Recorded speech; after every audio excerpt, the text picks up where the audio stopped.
Angela's busy on her computer. Do you know why Angela's busy on her computer, guys? Because Angela spent all yesterday evening, most of it at least, organizing the Jamey Heath read. For you. I did it for you. There was like, how many files did you say there were? Oh, well, let's see. Let's have a little look here. Bobo and Deanne are in the house. 3, 4, 5, 6, What's up, guys? 7, 8, 9, 10, 11 files. 11 files. Raquel Raccoon. That's how many I had to Hello. organize. And I'm trying to make it so that I can read them through. How many files? 11. 11 files, yeah. So she put together these 11 files, but she had to like figure out where they belong together, and because they were all in there, whatever. So thank you for doing all that. That's really cool. We'll get to that momentarily. Right now, I just tell you, man, when I woke up this morning before you did, and I saw, As always. and I saw that I'm a late sleeper. and I saw that the former Prince Andrew had been arrested. Yes. And as you know, I read Virginia Giuffre's book, her memoir. Nobody's Girl. Nobody's Girl, which was good, and it was comfortable. The whole thing was uncomfortable, but anyway, I was just I felt so good. Really? And as soon as I saw that, I was like, it just made me feel great. Yeah, and it's a shame that she's not here to see it. Yeah, of course I had that thought as well. It's very sad. But I'm going to take what I can get. I'm going to click my heels on this one. It's a real great moment that somebody as high up as him is being held to account, or perhaps being held to account. So super. I think it's really interesting astrologically that they, the only reason why we know about what eclipses mean in astrology is because ancient astrologers had noticed that when eclipses would happen, something bad would happen to the king. Something bad would happen to the royals. This is very true. And so obviously that doesn't always happen because we have eclipse all the time and the royals are. Yes, but it was just really incredible that this eclipse happened in one of his angular houses. Prince Andrew has the 7th house Aquarius, where the eclipse was, and as soon as the planets moved into his 8th house, he got arrested. It's crazy.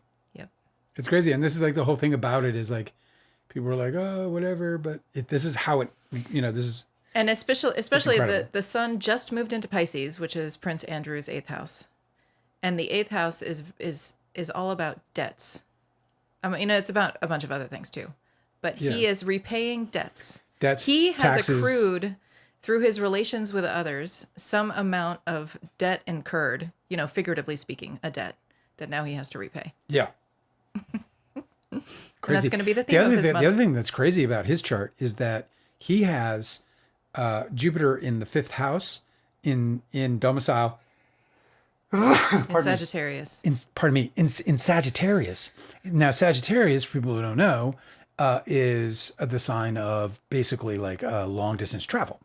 Or ultimately like, foreign affairs and these kinds of things. Yeah, the glyph of Sagittarius is the archer's bow aimed upward. Exactly. So it's associated with travel and faraway lands. In faraway lands, long distance travel. The 5th house, this is where his Jupiter and where Sagittarius lies, is known as the house of not only pleasure, but children. And making children, as a matter of fact, that's part of where the pleasure and children come together. So it's also sexual, that house in its nature. Where Prince Andrew's Jupiter is. Yeah. So he is, this guy, an accused pedophiliac. What do you call it? Pedophile. He's an accused pedophile who would travel abroad and was a part of an international child sex trafficking organization. Yes, Jupiter. That all of that is in his 5th house is mind-blowing. Jupiter also signifies justice. It does. And so the chart for the moment of his arrest, which was at 8 a.m. in whatever, Norfolk or whatever, England. Norfolk. I looked it up today. Yeah. The MC degree, which is the degree that shows the chart's public image. Yes. Like its vocation, if it was a person, it would be like what they're going to do with their life that everybody knows them for. Yeah. The MC degree was exactly on Prince Andrew's Jupiter in his 5th house. That's just fucking nuts. So the MC hit his justice placement. It's just crazy, man, when it all lines up. It does, man. Like, you know, when it becomes so obvious, like there are times when you have to, you know, you got to kind of dig deep and actually go back and find where there might have been astrological moments to that preceded the one being presented, for example. This thing is like on the fucking money. It's crazy. We're going to talk about this more this weekend. Yes. On We're gonna our put his Sunday. chart up. Yeah, we're just going to look at it all and dig into it a little It's bit so more. wildly appropriate because you have a talk prepared for Aquarius. Yes. We did another webinar on it today, which was really fun. Yeah, And, I yeah. want to talk about Aquarius this because for the next 20 years, Pluto's in Aquarius, and so I think there's going to be a whole lot that happens in the world that's Aquarius themed. It's a big damn deal. I just want to dig into it. It's a big damn deal. So that's fucking awesome. I'm just so happy. And one of the things that one of the second thoughts I had when I saw that that the former prince was arrested was how much will he cooperate? Oh, Like, what will he say? interesting. Yes, because they don't have a cooperator with Ghislaine Maxwell. She has pled the fifth about everything. And she says that she'll cooperate if she gets... Immunity. No, it's not immunity. It's No, what is it clemency. called? Yes, thank you. I never remember that word. You got to think Clementine and C. Yeah, okay. Today is kind of... all of the things I have for you today are like true crime. So anyway, I'm so excited for it, for this. And I really think that I really hope that we start hearing that Donald Trump has to resign. Like, this guy has to resign. Bill Gates canceled his keynote speech that he had, that he was invited to and obviously being paid a certain amount of money for. That's no longer happening in lieu of that. And God, can it's you just fucking, not good enough, though. Can you fucking, It's like- well, this is the beginning. You gotta let it's coming. Okay. It's coming. Oh, it's coming. The water I've been gets, hearing that for many The water years. gets hot before it boils. Well, the water gets hot before it boils. Listen, the other thing is the Chuck E. Cheese motherfucker. This guy, but can you believe this? This guy has resigned as the CEO of Chuck E. Cheese. He's the CEO and founder of Chuck E. Cheese. And he is named multiple times in this batch of Epstein files released recently. You motherfucker built Chuck E. Cheese, man. It's really creepy. That's fucking crazy, dude. This guy's implicated in an international pedophile ring and sex trafficking ring, and he fucking founded Chuck E. Cheese. What the fuck? Yeah, What the I know. fuck?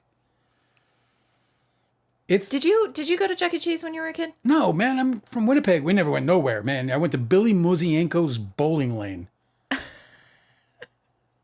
Billy Mosienko's bowling lanes. That's I didn't have an expectation, but I definitely didn't expect that. Billy Mosienko's, man. Billy Mosienko's. I think he was like a bowling lane? hockey player that, you know. Really? Yeah, that's what happens in Canada. They're like, they finish their NHL careers and then they open up bowling alleys and fucking restaurants and shit. I went to Chuck E. Cheese. I fucking loved Chuck E. Cheese. The fucking animatronic band that would play. We had one of those in the Chuck E. Cheese by my house. Yeah. That was the shit. I fucking loved that place. That was like a super big treat. My folks never went out.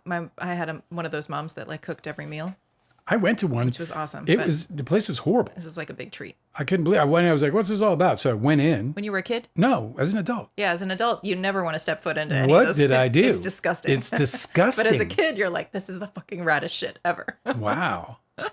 Well, it was made by a pedophile. So Yeah, it's so wild.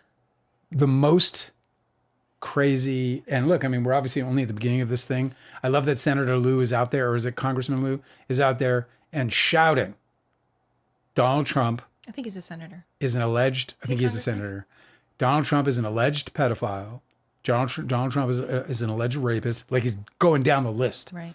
And I think that's just It is it's very difficult. kind of brave in his own. I do feel like a bit of like the every time you talk like that, I do feel a little bit of like the heaviness, just sort of like it's like a battering ram in the door of my mind, where I'm just like, oh wow, right, this is where what we're dealing with. Like none of this is fucking normal. Like the wall's gonna fucking cave in. You know. This is probably the only time where I don't want to step around it too much. Like where I think like stepping around it has been the problem. Like it's just at some point you have to face the beast and say this is a monster and this is what the monster does. Yeah, I know. In order to stop the monster. I mean, the monster's been getting away with it because nobody wants to talk about it. The monster's been getting away with it because it's so heinous. It's easier to turn our heads. and there has to be children space are made to losing their lives. I'm not saying that this is the situation we're dealing with right in this present moment, but there has to be space made for the recognition that not everybody wants to be like badgered over the head with it constantly. Like, it is really important to, because it's so awful. The news is so awful that like it's psychically kind of tormenting to think about it too much, you know? You have to just sort of like, you know, everybody has to wake up and go to work, and everybody's kind of struggling with the fact that that's a reality, and there's also this other reality we have to hold into balance, you know? We have to, sometimes you have to clean up the house though. Like sometimes you got to clean the house. Sometimes things are so, when you talk about the severity of the situation, like, you know, you got all these like crazy things in American history. You got like Iran-Contra, and you've got like, you know, all the crazy shit, right? They're doing this shit again too, man. No, but I'm saying you've got these ones. Oh, those are the kinds of ones that you can easily just like not talk about because they got to sort that shit on the other end. You know what I mean? Mm-hmm. And it's fucking horrible because we're literally talking about a presidential candidate withholding hostages so that he could look like the good guy to get them out. Isn't it nuts? It's nuts. And it kind of cost Jimmy Carter his reelection. I know. That's why everybody who's ever been like, no, come on, this conspiracy theories with these presidential scandals, like that's not happening. I'm like, okay, well, you obviously don't know anything about American history. But my point is that like those kinds of controversies are kind of easy to like just skip over and like, let's talk about like the latest pop culture thing. Yeah. This one's too much. This one is the one that we have to pay attention on this, to. I wanted to... At least some extent. You know what I mean? I'm not saying we have to belabor it, but I'm super fucking excited. I hope Donald Trump has to be held accountable. Okay, but listen. And like the rest of those being alleged... okay, you're concluding, but I'm trying to segue. Don't conclude when I'm segueing. I'm just getting my conclusion in. Okay, you got your own conclusion, bro. Okay, listen. I ain't speaking for you. So New Mexico lawmakers have decided that they have unanimously approved a full investigation into Jeffrey Epstein. Apparently had a ranch in New Mexico. Sweet. Called Zorro Ranch. Yeah, I remember hearing that. Allegedly there are bodies buried there. I have heard that as well. So it's the first comprehensive probe into what happened at this property, which is 7,600 acres. And survivors are saying that trafficking and abuse occurred there for decades. So a bipartisan, they're calling it a truth commission with subpoena power. And this is in New Mexico? In New Mexico, about Jeffrey Epstein's Zorro Ranch. A bipartisan truth commission with subpoena power is going to hear survivor testimony and identify who knew and examine potential political ties. I love it. This investigation has been funded with $2.5 million, and it could lead to future prosecutions and finally shine a light on what federal probes overlooked. And I just love it that New Mexico is like, oh, I'm sorry, you did this in our neighborhood? No. States' rights, baby. You know, it's so great. Yeah, I love it. I'm excited. I hope that the other fuckers go down, man. I'm just rooting for everybody, especially the victims, of course. But I'm just rooting for everybody, all of us, because what's cool about this though is that they already said, the lawmakers that made the public, the press release, they were like, if anybody tries to block this, they're getting investigated too, because nobody should try and block this. Exactly. I love it. The other thing I learned the other day, or I don't know who, I forget where it came from, but I heard this term and it made me feel better because I've always struggled with like, who the fuck is, like the religious right? Like it's always bothered me because like, I don't want to step on Christians, at all. Like I have my own beliefs and others have theirs, and I think they're wonderful to pursue. And I think that there's a great deal of benefit in having a heightened level of spirituality, however you seek it. And so I feel very strongly about that. And there's science that backs that up. You've heard of the blue zones. And in the blue zones, one of the major components of every blue zone is... blue zone meaning these are places that have been identified to have really longevity in a lot of the population. Right. They live a really long time in the blue zones. Yeah. And what's one of the things that's interesting about them is because science has sort of narrowed it down to some components that each of them have. But what makes the blue zone so remarkable is that there's one in the middle of really one of the, a place you just never expect it in San Bernardino, California. The others are in like utopias, like in Greece and San Bernardino is like a desert suburb of LA County. Right. You don't expect to have because then the one thing about these blue zones, as you said, is there's this longevity of life. We were talking about like they have like the highest level of centenarians and all that stuff, right? Mm-hmm. So one of the major components is a spiritual community component. Every single blue zone is cohesively a part of They practice a religion. a religion. Yeah. But it's the community aspect. So the way science said, it's not any particular religion. It's just church. But it's about having that unity and that spiritual commonality or whatever. Yeah, no, I think it helps relieve stress. For people. So where I was going was that I never want to step on Christianity, even if it's not my bag. But I have a really hard time with the religious right. And somebody said, and I'm so glad, I can't remember where I saw it. It was like on my feed somewhere.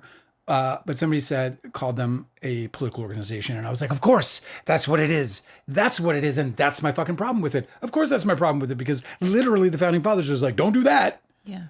So now I understand what they are categorically, which is really important to me, because I didn't really have, I didn't have it right, because it's as the person to whom I was listening to or reading, they said, look, what happened was that this political organization co-opted Christianity, and the sect of Christians, they co-opted them into this.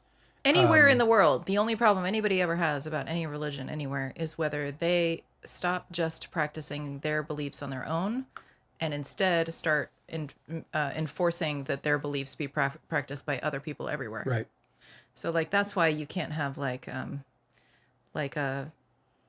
is it? Theocratic governments, you can't just have the government impose a religion on the people, And here, as soon as they started trying to legislate and Cool, reference their holy book for why they're passing laws, it's of course it doesn't work. We have Katie Joy here, says, I moved to New Mexico a couple of years ago, and I've been pleased with my state government so far.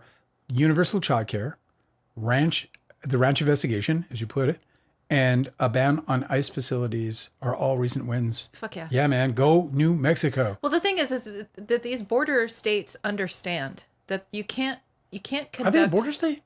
Yes. They are. New Mexico borders Mexico. It's California, Arizona, Mexico. California, Arizona, New Mexico, and Texas. Okay. Yeah. So you can't conduct business with, as such a massive border state. Yeah. If you close your borders, it just doesn't fucking work like that. There's border communities that are thriving where everybody gets along and everything's fine. And the only people that ever have any problem with it are the people that don't live there, Yeah. But there's the whole economy is based upon in large part about trade agreements with Mexico and all kinds of shit. So xenophobia is just such a fucking scourge. All it is just it's fear-based politics. It's just such a fucking useless. Well, good things happening in the world of justice. Hopefully it continues. There's a lot more to come, but big people are stepping down from high positions. This is where it begins. This is how it starts. Remember, does it though? Yes, this is how it begins. This is sometimes where it ends too. This is sometimes where it ends too. People will just slink back away from public life and then be forgotten about forever. And I just hope it doesn't happen. I don't think it's going to, because I think also there's going to be, this is all conjecture on my part, but I feel like there's going to be an international pressure to, because this was an international, scheme. I mean, this happened all over the world. Scheme. Then they need to, there might be a lot of international pressure. You've got New Mexico wanting to do their investigation. Well, and the UK is doing theirs now. And I think this is only the beginning. Okay. I truly believe. And Here's I hope a few more things that I wanted to share with you today. That is only, do you want me to go through mine first? Or do you want to No. I have mine are kind of on this theme. Let's go. Did you hear about how Mark Zuckerberg is in court? No.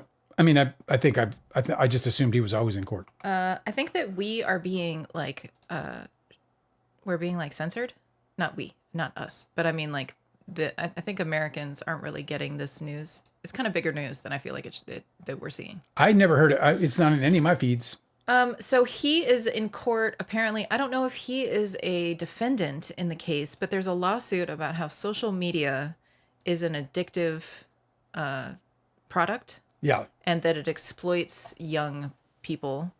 And they're using examples of exploiting young women, especially. But how social media has been exploiting young people and causing real harm, and how it's made to be addictive.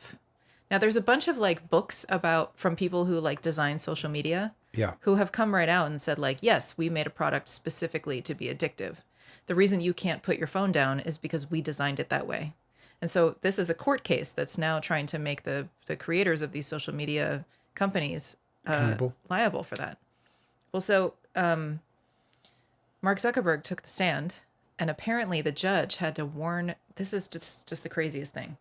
It's so eerie because these tech people, like these tech oligarchs, they cannot be fucking trusted because they're trying to turn this whole... Well, tell us what he said. Listen. Yeah. You got me biting my nails now. I know, okay, but they're trying to turn our whole universe into a surveillance state, okay? Yeah. So the fucking judge noticed that two of Mark Zuckerberg's bodyguards that were in the courtroom were wearing these like smart glasses that take video and can do like facial recognition in a courtroom where the jurors are seated. Oh, fucking hell. So the judge had to be like, yo, you have to take those glasses off. Like, you guys can't be wearing those in this courtroom because our jurors need to remain anonymous. Isn't that nuts? Oh, my God. So, apparently... Can you imagine that, like, during, like, the Gambino takedown? You know, the Gambino family takedown? Oh, my God. Exactly. Megan Cuniff is a really great court reporter. Not like, I know a court reporter works at the court, but she's a reporter that covers the court. Right. She said, could a tech loyalist identify social media addiction trial jurors by wearing artificial intelligence facial recognition glasses in court? Of course. That appears to be Judge Kuhl's, Kuhl, Judge Kuhl's concern when she addressed the gallery before jurors returned from recess in Mark Zuckerberg's testimony. The judge said absolutely no AI glasses with facial recognition can be worn in the courtroom. If anyone has already used them to record jurors, in quotes, you must delete it or you will be held in contempt of court. This is very serious, the judge said. How will she know? The judge, of course, did not say what prompted her to say... signal, you know? Listen, the judge, of course, did not say what prompted her to say this, but I 100% promise you that she did not just think this on her own and decide to announce it in court. Someone had to have complained to her about this. Now, the attorney for the plaintiff... spoke to reporters outside. Fucking scary. The plaintiff's lawyer, Mark Lanier, said that his team, that they were concerned, but they heard it from the judge first. So they weren't sure so it didn't come from their side. What prompted the judge's warning about no AI facial recognition glasses in the social media addiction jury trial courtroom? Someone told plaintiff's lawyer and their team that they were concerned that Mark Zuckerberg's bodyguards were wearing facial recognition glasses. Crazy. So social media, it's so wild because it's weird to have lived through, you know, the formation of this and then its outcome. Like, just remember MySpace? Like, we're in a place now, like MySpace became an ICQ. Mm-hmm. Like, these were like the first communities I ever knew about. And MSN, yeah, and so MSN, the gaming room in MSN. But it's like, okay, so they engineered it from the very beginning to be addictive, social media, right? But they apparently have obtained internal documents where they're deliberately doing these things. So apparently, I'm going to read the opening statements. Okay. I'm not going to read them tonight. I'm going to read them and bring them tomorrow. Okay. If it's interesting. For the Zuckerberg? Yes, I think this is super fascinating because I can't stand that we're all surveilled. Somebody said that there was like a direct correlation with the rise of surveillance and cameras everywhere and the decline of birth rates because nobody is like dating and getting to relationships because they can't afford to be awkward or goofy and like date in public. Yeah, like I mean, because everybody's being videoed and made fun of. Because like dude's first move is a dick pic. Hey man, nice to meet you too. Okay. Oh, no, bro. So apparently Meta and Google are being tried in this lawsuit over child addiction and mental health claims. Yeah, well, this is very, very interesting. Isn't it? Yeah, well, you know, this is, you know, so they're having this whole thing go down where, you know, for age verification. And like there are some wild privacy concerns around the way in which they're going to go about obtaining verification, which is going to be face identification or ID upload. Either no, thank way. you. Mm-mm. So, but they're going to say that for getting on the internet. Like that's going to be the future. This is what I'm saying. That's going to be the future. It's going to be that it is going to be a luxury to remain anonymous. Like that'll only be a luxury that the rich get to afford is to be able to move anonymously through the world and conduct yourself without having to be cataloged everywhere you go. It's super messy because, you know, that means I guess they're going to have to ban VPNs. Like there's going to be a whole lot to roll out in order to be able to maintain an entire global participation into, you know, your set rules, but they have protocols. We gotta do, though? We always have to remember that the power can always go out. And then you don't get tracked anymore. Yeah, look, You don't if get they tracked end and up- traced. If the It's just internet, like- it's interesting. Like if they end up killing the internet, it would be like, okay, what is outside? Yeah, you get to actually have conversations with your neighbors. Oh, there are seasons? I thought that was just on TV. So anyway, it's fucking crazy. That's the craziest thing ever. Here's another thing too. I brought you. I can't even believe that shit. I know. Okay, so you know how we were talking about the Ring camera had Super Bowl ads that were talking about how Ring is so great and you can turn it into a network of surveillance with your neighbors and you guys can find lost dogs. Yeah. And everybody was like, Fuck, you can. just lost dogs, huh? Yeah. Not lost people, not Yeah. people moving around the neighborhood. Not brown people. You're not going to be tracking people. Yeah. Well, it turns out that somebody, apparently someone leaked an email. Okay, let me just read this from the top. This is citing New York Times.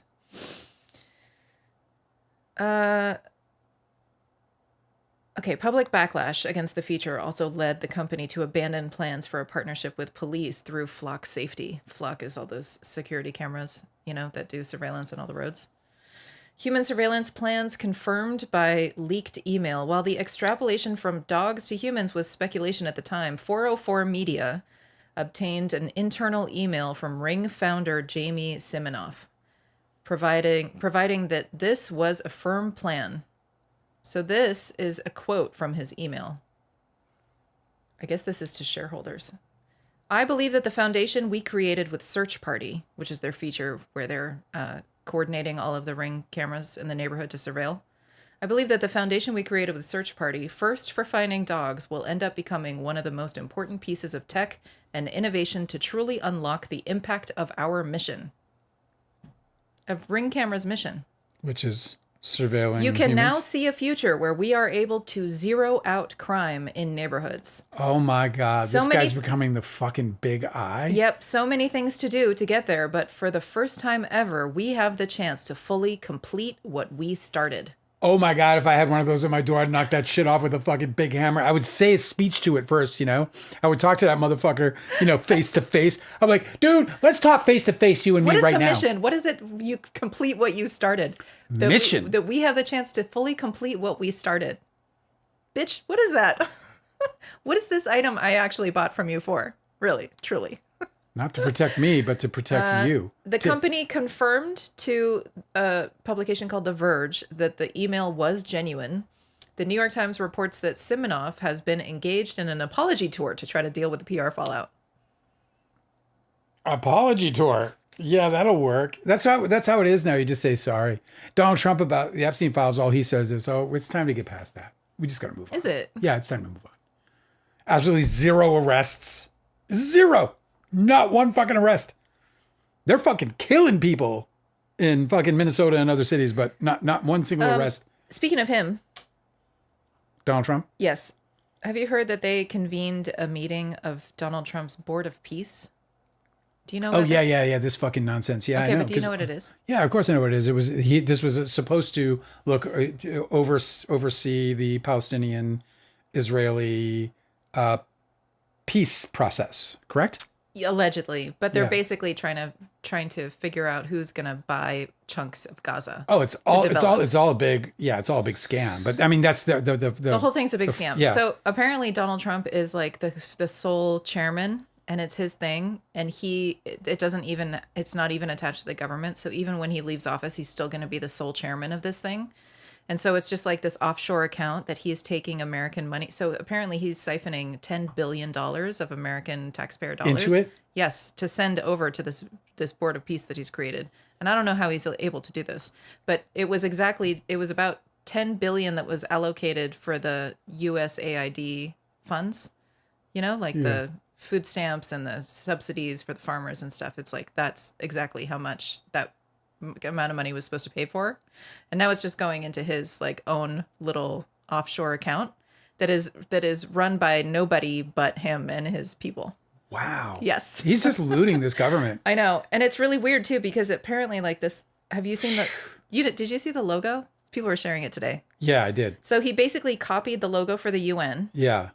which is a map of the UN logo is a circular map of the globe, Yes. but it's obviously flattened, right? But it has every country on Like it. the world, like the Earth. It's flat. No, but it has every country on it, and it doesn't favor any one hemisphere. Right. So it's like a view that just centers all the country, and then all the countries, and then the Pacific is on the other side. Okay. Yeah. And then it has these I guess I don't know if they're olive branches or whatever that's around it, and like to make a crest out of it. Huh? Laurel, probably. Olive is peace, though, isn't it? Hey, olive then. Okay, I don't know. Maybe Anything Laurel. you want. Whatever. The Trump's Board of Peace logo did the exact same thing. However, it's AI generated because they got the map wrong. The map only shows the United States and the northern continent of the Americas. and it's all in gold, like super gaudy gold. But it's like very clearly AI generated because the map is like wrong. It's just like he doesn't even care because this isn't a real thing. No, he's just looting money. Trump just announced the U.S. will send $10 billion to a so-called Board of Peace, an offshore entity he controls where he is chairman for life.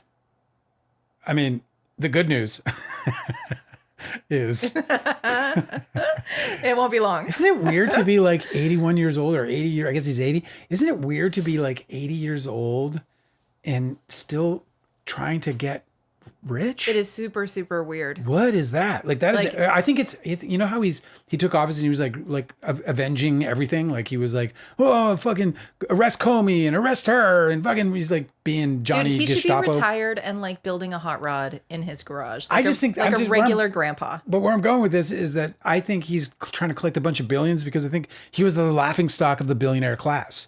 Because he kept calling him this. If you go back and you look, you'll find this. There was a period in time where he was touting himself as a billionaire and everyone was like, no, you ain't. No way. No, you ain't. And so now and then everyone did the math and showed that it was a statistical impossibility that he was a billionaire. And I remember him being like, you know how he is. I mean, he's this big, highly defensive, egotistical, fucking narcissistic maniac. So he started going crazy about that. And I just have a feeling that he got himself into this position and he's just been siphoning money so that he can, when he dies, be called this multi-billionaire. Yes. Well, basically what he's building, though, is like, you said that he's not going to be chairman for much longer because if he's chairman for life. But the only person I've ever heard talk about this publicly, this whole fucking crime syndicate, is Jared Kushner, who has been talking for a long time about how they're going to develop Gaza even before October 7th. Yeah, of course. He's in deep. He's with the Saudis on it. Yeah. So it's basically going to belong to him.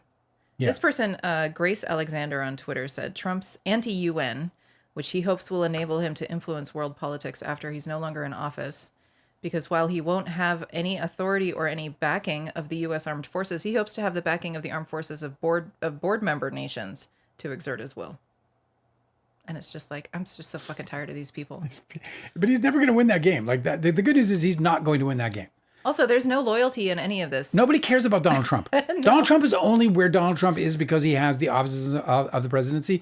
If Donald Trump wasn't in the office of presidency, nobody give a fuck about him. The fact that he's not going to have any political wherewithal after this term, if he makes it that long, because I don't think he's necessarily going to live that long. He is obviously in extremely poor health, right? We see his bruised hands. We see him slurring when he speeches. Oh, he fell asleep. As soon as he walked away from the podium, he fell asleep too. Yeah, somebody on Reddit posted a like of the placards that sit in front of him or whatever. It was like Donald Trump, chief sleeper or whatever, chief officer. People are calling it Board of Peace, like BORED. Yeah, it was like so stupid. Board of Peace. Yeah, I mean, it's like, it's just, you have to, I guess it's like so easy to make fun of, but that's almost like the trick. You know, like everything that's happening is so fucking maniacal. Anyway, that dude's dying. But they have this like idiot up there, and they're like, "Isn't it funny? Don't you wish you could just laugh and move on and go on to the next entertaining thing?" But that's part of the trick, I think. You know, like I've been practicing gratitude. You know, I've been like, and I've always been a grateful person, but I've been even more conscientious of it. And so the thing, like, I'm really grateful for is that he's 80. I'm really grateful for the fact that he's 80. I'm so grateful for that. He's more than 80. I think he just turned 80. No way. Are you serious? Yeah. Fuck. Is it really going to be that long? What do you mean? He's 80 and falling apart rapidly. I know, but sometimes people live a long time. Yeah, not ones who 79? What? Yeah, he just turned. I think he turns. Are you serious? Or maybe he turns 80. Yeah, this June. God. He'll be the oldest sitting president when he turns 80. No. Ugh. How old was Joe Biden when he retired? Anyway, I don't give a fuck about that guy. I can't wait till he's fucking gone. In other news, And like permanently gone. I hate Delicate him. is with us. What's up, Delicate? And I want an update about the dog. What's up with the dog, yo? She seems she's dropping all caps. Oh, really? Down here? Yeah, no, I think the dog might be doing okay. Let's hope. Yeah, give us an update on the dog, please. I'm looking. I don't see it. They don't have social media addiction as a part of addiction treatment. So what are we supposed to do? Well, there's another interesting, look, social media is, as far as it being addiction, I think it's just, you corral them and you give them what they want and then they go back for more. I mean, it's like, sugar isn't addicting. It's just tasty. It's not like, I think there's a difference between addictions and habit forming vices. Right. Right. Like you're not going to wake up in the middle of the night to get your fix of social media. So you're not chemically addicted. But I make conscientious choices to stay away from social media, especially in the mornings. I try to like really limit how much I get. So I've been like, I read books or play video games as much as, Yeah, well, that's good, especially when there's like just bad news all the time. Yeah. So it'll really like color your day. I think you're a lot more empathetic than I am. I'm becoming less so. Really? Yeah, I am. That's not true. I mean, I'm obviously like massively empathetic to the plight. Yes, this is what I mean. So if you see a bunch of bad news in the morning, it's going to color how you feel that day, and that's not good. Yeah, I mean, my biggest problem has always been like the bad people winning because like I feel like a very abused victim of the bad people winning. Mm-hmm. And so yeah. Anyway, whatever. Fucking Donald Trump, man, he's gonna die soon. Mm-hmm. He's gonna die of old age soon, and I'm so excited. I am.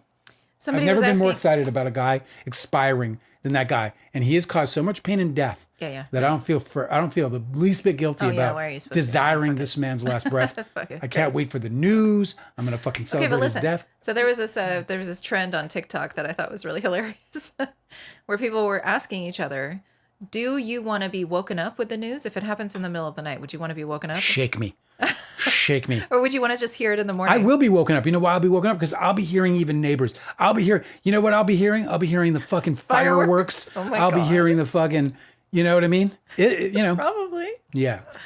There's probably going to be wake fireworks. Wake me up. Wake me up. Every time. I had not thought about fireworks. That's going to be so fucking funny. When people are dying, like I don't know if you've noticed, but it's just been crazy, the number of deaths. I mean, it's just every day. People are dying, like famous people. Of course, everyone dies, but I'm saying it's just like a lot of names dying these days. And every time I see that, I'm like, oh man, you didn't get to see Donald Trump die. Like, I feel that way. I literally feel that way. If you just hung on a little while longer. Like James Vanderbeek of all people. Like when you're that young, like Eric Dane right now, I'm like, come on, hang in there. Like I am. Like you got to see the day. You got to be here for the celebration. That's really funny. It's my knee jerk reaction immediately. I'm like, oh. Oh, this is interesting. M. Serrata said that Prince Andrew. I'm just going to call him that so we know who we're talking about. Former Prince Andrew. Andrew Mountbatten, like who the fuck? Nobody knows that. Just say former Prince Andrew. Former Prince Andrew. Okay. M. Serrata said that Andrew arrested on charges not related directly to the Epstein girls. I'm betting that he was blackmailed into giving illegal data, and that's what they're getting him on. I thought it was really strange that the charges that I read about it was so vague. It was misconduct or something, like that's it. While in office. Yeah, some kind of office misconduct. Mm-hmm. I thought it was related to the Epstein files, but if it's not, that's cool. Yeah, whatever, man. My content is wrong. If Delicate said that also something coming this year is the trial of Guiffre D, who was accused of unaliving Tupac. Oh yeah, that's right. I totally forgot that they got a guy on trial for that. Fuck yeah, bro. Shit is being quiet, right? That's too much, the guy, man. because he's the guy blaming. I'm telling you, it's like a fucking fire hose right now, and it sucks. We should be. We should be following that. Everything. We should definitely be following that. Cosmic Urgency said that that former Prince Andrew was arrested for stuff he shared with Epstein that he wasn't supposed to share or something, not the trafficking related stuff. Okay, that's okay. You know what they got fucking Capone on, right? Yeah. Racketeering. That's right. Let's go with racketeering. Whatever it takes to put these fuckers behind bars and make them accountable in any possible way is going to work for me. But yeah, they're not going to. We'll see though, because I think that what this does is it provokes the investigation, right? It requires him to be examined at a at a government by the government, not by fucking reporters. Not by fucking, but by the damn government. They also, like in a deposition or something, like they could just, right. They could ask him, so is this email correct? Did you send this email? Is this you? Like, answer all the questions about all the other emails too. Yeah. Capone was tax evasion. Oh. Anyway, it doesn't matter. They got him on whatever. Yeah, tax evasion. One of them was a RICO. I guess it was probably, what the fuck's his name? John Gotti.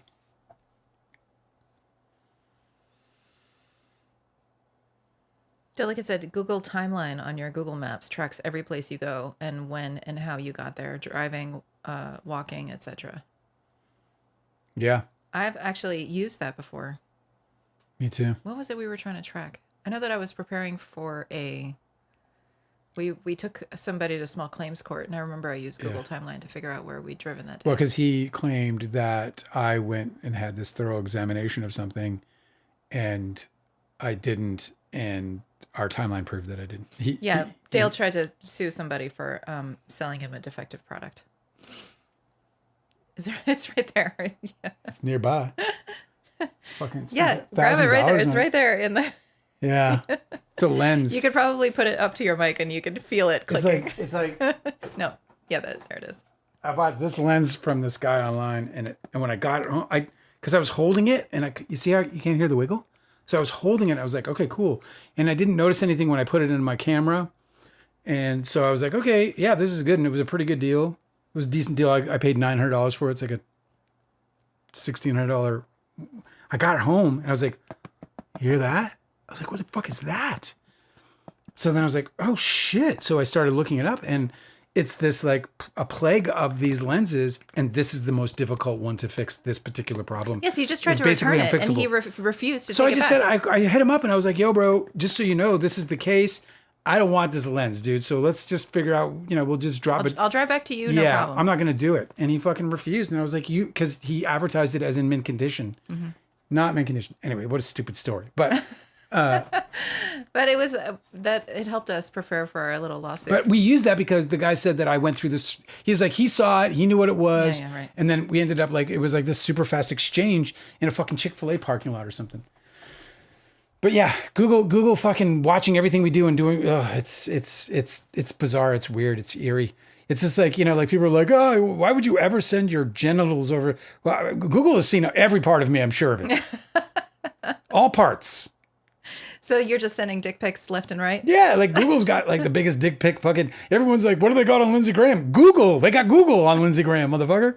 That's what they got. They got Google on everybody, bro. Big Brother is here, and it turns out, and this is why we're in this situation where it's flipped to oligarch and not to a government anymore, is because it's the oligarchs who are watching us, not the government. They're selling the fucking data to the government.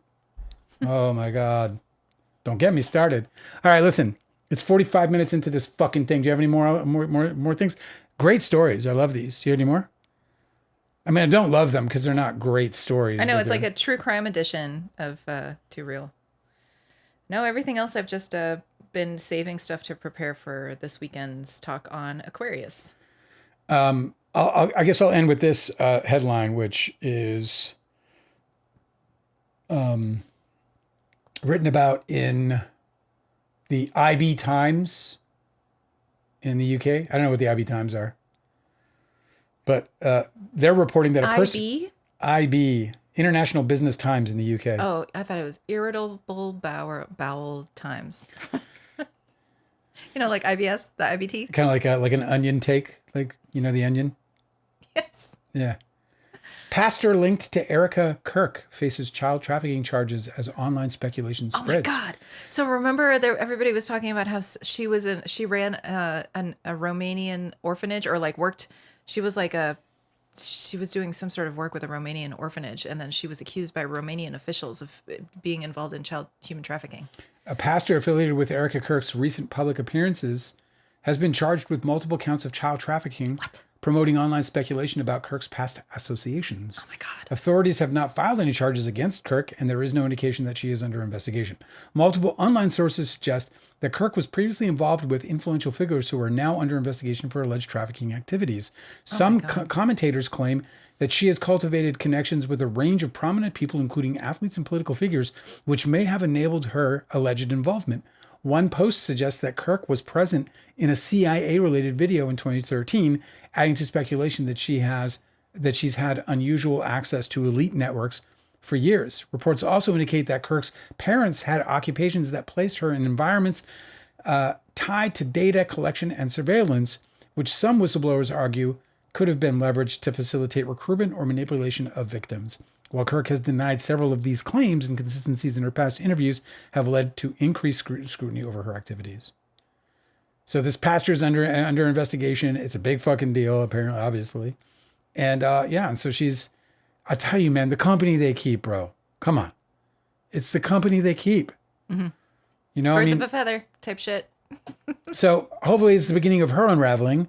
And if in fact she has, look, every single fucking abuser of child, I'm a survivor. I can't be more passionate about this topic. I really can't. You know, I want them to fucking go down, bro. Every time I see kids, survivors getting their where their victims go down, where they take down their perps, I fucking celebrate inside every fucking time I do. It's just like a win for the team. You know what I mean? It's really easy to figure out which side to be on in those situations. It's super easy. Yeah, you don't even have to be a survivor to fucking cheer that shit on. But as a survivor, it probably feels all the more. I know for me, I literally get elated from it. You know, I feel a rush of joy every time it happens. Sometimes it's envy too, and the only reason it's envy is because it's such a weird confession. But I'm like, damn, why couldn't my dudes have been fucking in a church, bro? Because people be taking down these purses, you know what I'm saying? It was like victims walking away with $20 million. And I'm like, man, my guy was a fucking guy on the corner, bro. Oh, because they were a useless fucking guy on the corner. Because they sued the establishment. Yeah, the archdiocese. Pockets. Yeah, they sued the church. That's a real downer, Dale. it's a really weird part of my fucking existence. I don't know that you should have said that. In other news, Canadians can go to China without a visa. Really? Yeah. So Canada just, they signed open border policy for Canadians. Yeah, they're letting, you just walk in with your passport. What are you doing here? You guys are so nice. I'm looting your country, dude. That's cool. That's cool. Don't get caught. That's cool. No, Canadians don't do that, do they? No. Well, if they do, they ask for permissions. Like, may I loot your country, please? You're thinking of Americans. So, you can go to Canadian. As a Canadian, I can now go to China. I can't go to China because I like to talk I like to talk shit. And shit talking is not good in China. Still not good in there. You can't really talk the shit. Even if you're just talking shit in your own language? No, you can't talk shit. Not publicly. Like I couldn't say about Donald Trump, even though I know Donald Trump is, if he found out if I had an audience, he'd come for me. I know that. But, by that, I mean, if I had a big giant audience, that I love you guys so fucking much. I come here every day for you. Every day. Almost every day. Yesterday, we had to do some housekeeping. But, so, you know what I mean? If I were in China, they would I'd be like, a week later, they'd be like, and he's in jail. Yes. But however, I think a lot of times they don't have the same arguments to make, Like, we just want some fucking healthcare. They have healthcare, We just want to be able to buy houses. They can buy houses. Nada just gave me legal advice. She said, Dale, you cannot go to China. That is legal advice. Thank you, Hanada. I don't want to go to China. Man, I'm not trying to learn a new alphabet, bro. Fuck that. I'm too old for that shit. Yeah. A whole new alphabet? A whole new alphabet. It's nuts. All right, guys. Jamey Heath. Jamey Heath. I know you all know who he is. Yes. He's the co-conspirator in all of this. But we have not read his deposition. Oh, here. I Am Bobo said, I hope you guys can look into new unsealed texts between Ryan and Colleen Hoover. Just annoying seeing JB bots trolling over it. Yeah, I will. I got into. I didn't know those existed, so I'm definitely going to look into. Yeah, okay. Well, for bringing that up. Since you brought that up, I'll just go into this right now because I got something on that. Give me 1 second, if you will. What you got? I'll tell you. I got mouthy about it, and I have like dozens of fucking people yelling at me on Reddit right now because I got in there a couple of days and scrapped out, fucking with these Baldoni fans who are just crazy, or at least some who are crazy, not all of them, but some of them are just fucking nuts, bro. And in this one, see if this is the one. Oh, I realized something. I could do this actually. Colleen Hoover has ruined her reputation and career. Here's why there's no coming back after what she did to Justin Baldoni.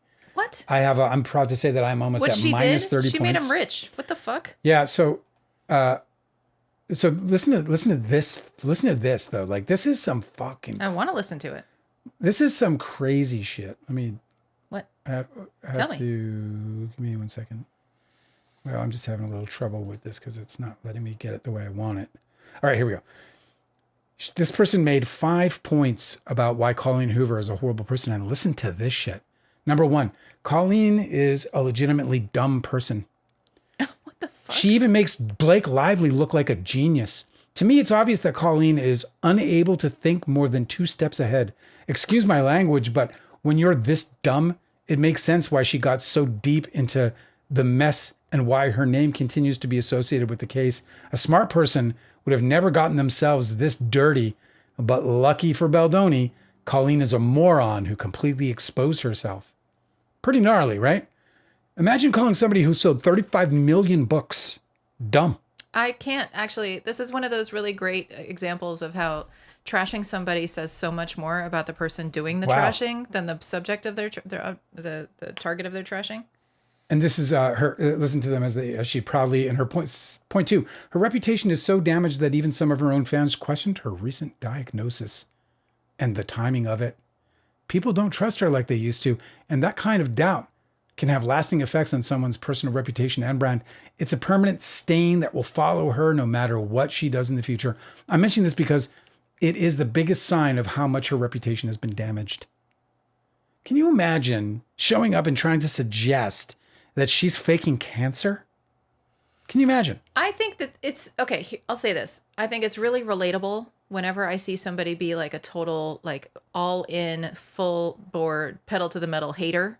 Like I love that about some people are like full haters.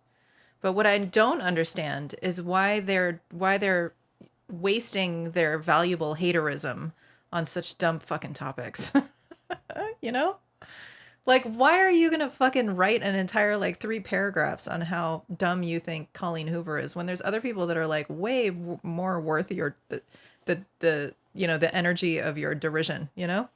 It's such a fucking waste. Like, don't waste good haterism on somebody like Colleen fucking Hoover. She doesn't do anything. I love the exposure, what's exposed from them, though. If I can continue, because it's just like, there's more from the same person? It's just, there's 3 more points. And they exude the psychosis of these people. Well, I don't know that we need to spend more time on this. You shut me down?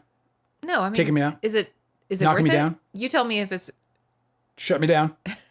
Put me down. Go ahead. Zipping me up. Yes, and go ahead. No, I guess I'll move on then. But yeah, I mean, like to me, it's fascinating. I can't get enough of it. I think frankly. It's fascinating too. You know, like one of the things she said is that Colleen thought, just like Ryan, that she was untouchable. Imagine thinking that what Colleen Hoover thought at any point in time. I know. If you were fucking sitting next to her for fucking the last 20 years, imagine thinking what she thought. I also think it's really, it's so delicious when you see somebody like cast really, really harsh judgment on somebody, but they have the basic, most fundamental facts wrong. Like this person literally doesn't know what happened and they have it wrong, but they're basing all of this like mountains of judgment on that. It's just completely baseless. Anyway, so I guess this post was probably I'm sorry. This post was probably, about that. And, I just responded saying, Get a fucking grip. I mean, my response was, this is such a fool's post. Colleen Hoover has sold over 35 million books, but she's dumb. Blake Lively was the marketing genius, according to the president of Sony. Yeah. Behind It Ends With Us historic box office run, but she's even dumber. Yeah, okay. Okay. Yeah, okay. And then I said, I think super high achieving people at the very fucking top of the game in their industry, but you think they're stupid. $340 million in the box Okay. office. I think it takes something super dark inside. My last sentence was, or two sentences. I think it takes something super dark inside one's soul to try and spread rumors like Colleen Hoover or anyone faking cancer. It's super sad and cruel. What a shame. Like if you can be that cruel, Like if this is how you step through your life in this world, then there's something seriously fucking wrong with you. For real. But that's what fascinates me about Lynn and why I read these posts, because for me, it's like, I also like enjoy It's taking like the anthropology. opportunity. You're like, what is up with this person? Why are they behaving this way? I also like to take the opportunity to point out what should be the obvious, right? Like, I didn't bother with saying, the fuck do you think you know what somebody thinks? Like Colleen Hoover. You couldn't be further from Colleen Hoover in your life. And you think you can represent her thoughts? Particular to her vulnerabilities. Hinata said, and the worst part is not thinking Blake and Colleen are dumb, but Baldoni and his team are victims and geniuses. I mean, it's just a tell, bro. It's like the worst tell. True. They're dumb, but he was the brilliant genius who decided not to investigate or document any of the claims of sexual harassment at his workplace. It is entertaining on one side, but on the other side, it's just absolutely totally frightening that we live amongst people who have no ability to parse out reality. You know, and look, I mean, I've been bamboozled a few times, even on this live. I've come in here going, and, you know, Cosmic Urgency or somebody will straighten me out and I'll be like, oh, fuck, get a little fucking rouge in the cheeks and move on. I like that your favorite word for that is bamboozle, because it sounds so jazzy. Like, it sounds so I love the word. It sounds so like Broadway jazz dance. Like, hey, dude, two most underrated. I got bamboozled. Yeah, it's a boomer expression that I love. The other one is hoodwinked, bro. Come on. You can't get that's a better word. What better word than hoodwinked? We have to look these up though, because if they're boomer expressions, that might be really racist, and we don't know. Origins of hoodwinked. Origins of hoodwinked. I'm already suspicious. I know it's hoodwinked originated in the mid 15th century. Told you it was old school. Oh, did Shakespeare from the literal come up with act of covering a person's eyes with a hood or blindfold to prevent them from seeing. Lovely. You've been hoodwinked. Okay, bamboozled. All right, origin bamboozled. We're learning so much today. That's what we do. We're the learning people. Origin bamboozled. Bamboozled originated in the early 18th century as a slang term for treating or tricking someone, often associated with the criminal underworld or low language. While frequently listed as having an unknown origin, theories trace it to the Scottish word Bombaze or Bombazy, B-U-M-B-A-Z-E, to confuse, or French embabouiner. Okay, great news. They're not racist words. Yeah, you can be hoodwinked and bamboo. I was hoodwinked What about and bamboo. shenanigans? What's that? All right, shenanigans. Last one. That's one of my favorites. It's a good one. Shenanigans. A smithereens is another good one, but that's not really in the same conversation. Oh, it's shenanigans. Shenanigans. I was looking at shenanigans. Shenanigans, meaning deceitful tricks or mischievous pranks, originated as American slang in California around 1855, likely during the gold rush. Is it racist? While its exact origin is uncertain, it is most commonly believed to derive from Irish terms like stonish, look up fucking something, I play the fox, or slonach fox, referring to sly behavior. Sweet. Not racist. Not racist. Shenanigans is on the table. Yay. Shannon's up in Shannon the house. Shannon O's is with us. Yeah. Said that's my nickname. Don't take shenanigans away from me. It's safe. It's safe, Shannon. Shenanigans is a perfect nickname for somebody named Shannon. Oh my God, that's the name of your YouTube channel. For sure. Welcome back to Shenanigans. That's genius. All right, people. Okay. It ends with us. Lively v. Baldones. Justice Baldoni. All right. Okay, so here I am. I'm going to read. This is chronologically the entire. We don't have this uncut, like unedited, right? Like, so all I have are these like 11 fucking files of Jamey Heath's deposition. Right, and so they're going to be disjointed to some extent. So there's going to be missing pages. But you have found it's chronological. Yes. Like what you have is chronological. Right. So he was deposed October 8th and 9th of last year. Right. And I have the 2 days of depositions. Great. Okay, so I'm just swear him in. Let's go. You don't get to see his tomfoolery.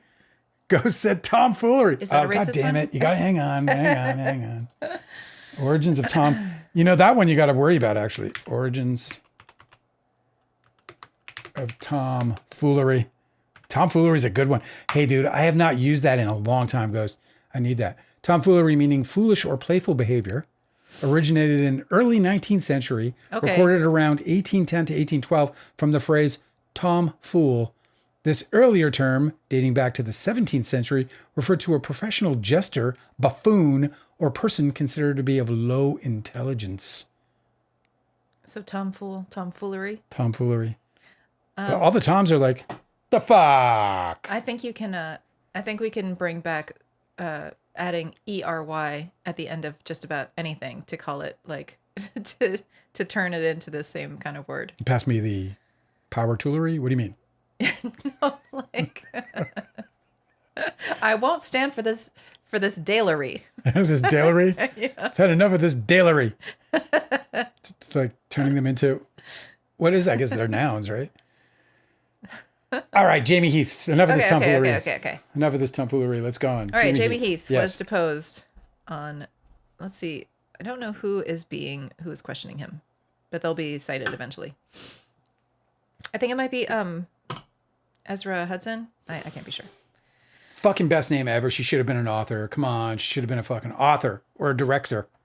Directed by Ezra Hudson. God, if I'd have known about that name before she was famous for this case, I would have changed my name to Ezra Hudson. You'd be like, I love you, Ezra. And I'd be like, Stop it. Okay, so he states that his legal name is James Heath. Okay. but he chose to call himself Jamey.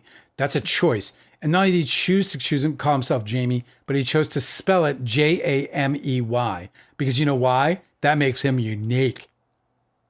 He's not just any Jamey. I think that's like the male spelling. I don't know. Is it? I mean, you'd have to ask him. I don't know. I'm sure he has a reason. Have you ever been known by another name? And Jamey Heath says, I have. Jamey my whole life. I also professionally for many years, I went by Jamey Jazz. Jamey Jazz. Which is spelled J-A-Z. Nice tits. Not a double Z. J-A-Z. Jamey Jazz. So he spells the first name. Then we have a redacted portion, which I believe is, I'm just assuming by how many lines are redacted. He's probably Jiminy Cricket. He's probably talking about his address or something. So that's been redacted on all the documents. That's funny, Dan. Just call him Jiminy Cricket. Jiminy Cricket. Have you been deposed on any other occasions? I have not. Question. Yeah, we settled all the other cases. You know, I don't know why this fucking bonehead won't settle. Question, but you've sat in on quite a few depositions. Is that right? He says, I have. Are there any depositions that have been taken in this case that you did not sit in on? And he said, yes, several. Do you recall which ones you did sit in on? He said, I can do my best. And the attorney says, that's all I can ask. Jamey Heath answers, Miss Lively, Jennifer Abel, and when I say the others, I was not present for all of them for the duration. Question, you were present for the full duration of Miss Lively's? And he says, I was. Jennifer Abel in and out one of the days. Melissa Nathan in and out. I barely saw much of hers. Of course, Justin Baldoni's. Question, and you were present for all of Justin Baldoni's deposition, correct? He said, correct. Present for Steve Sarowitz, for the first two. Okay, sorry. So this is continuing Jamey Heath's answer. He said he was present for all of Justin Baldoni's depositions, but then he says he was present for Steve Sarowitz for the first 2 hours. Yeah. And then he says, I was not there. Then he was like, this is a fucking shit show. I got to get out of here. Present for Steve Sarowitz for the first 2 hours, and then I was not there. Portions of Isabella Ferrer, most of, well, not true, probably about half of Jenny Slate's. A quarter or so of Colleen Hoover. I was present for Ange Giannetti.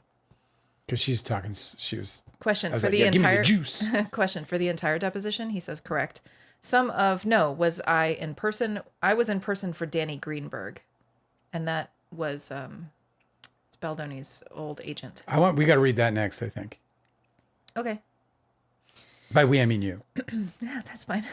Question. So you participated in you were present for the entire deposition for that one?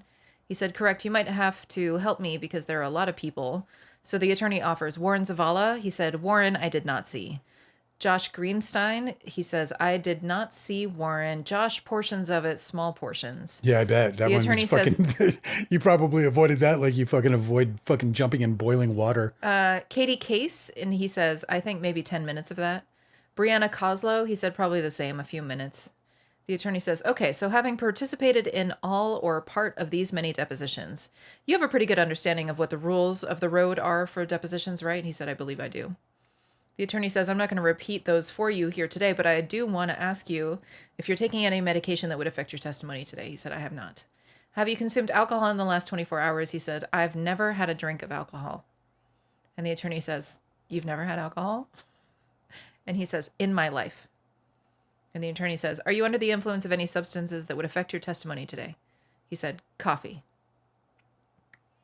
Maybe you should fucking have a drink. The attorney said, do you think your coffee is going to affect your testimony? He said, no. The attorney said, is there any reason that you can't give your best testimony here today? He said, there is not. Question, when did you first meet Justin Baldoni? He said, meet him maybe 20 years ago. Question, I saw him walk on water. And in what context did you meet him?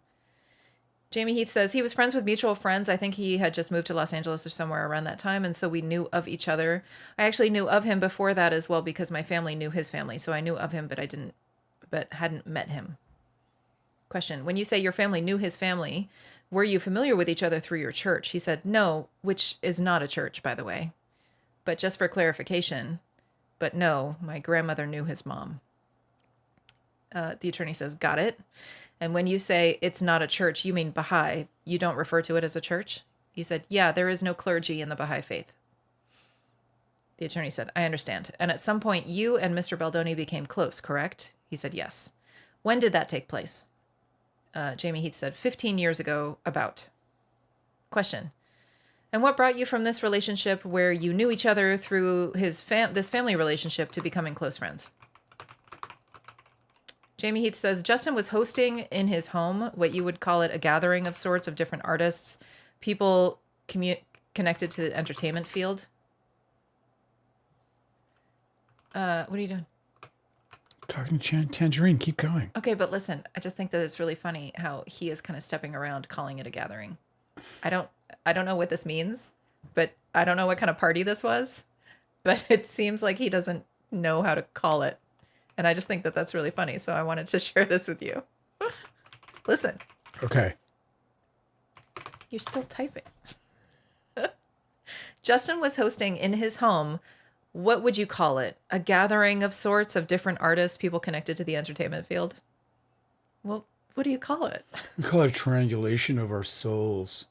I mean, what the fuck is he talking about if it's not like he had like a dinner party, like he had a gathering, like just why can't you say it? Because he's a what would you call it? He's a pain in the ass. Dude. What was it? Okay, anyway, I'll continue.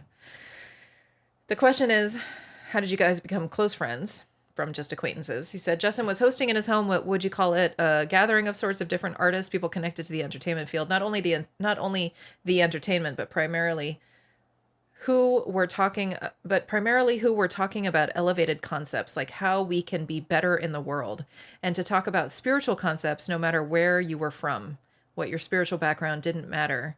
That wasn't the point. It was more just to find out what we all agreed upon and how do we unify in that. I saw him somewhere, he invited me to it. I struggle to read Jamey because I read that exactly as it's You did great. transcribed. He speaks strangely. Yeah, he does. He speaks with like bad grammar. He doesn't seem It's to a lesson like, in dialogue.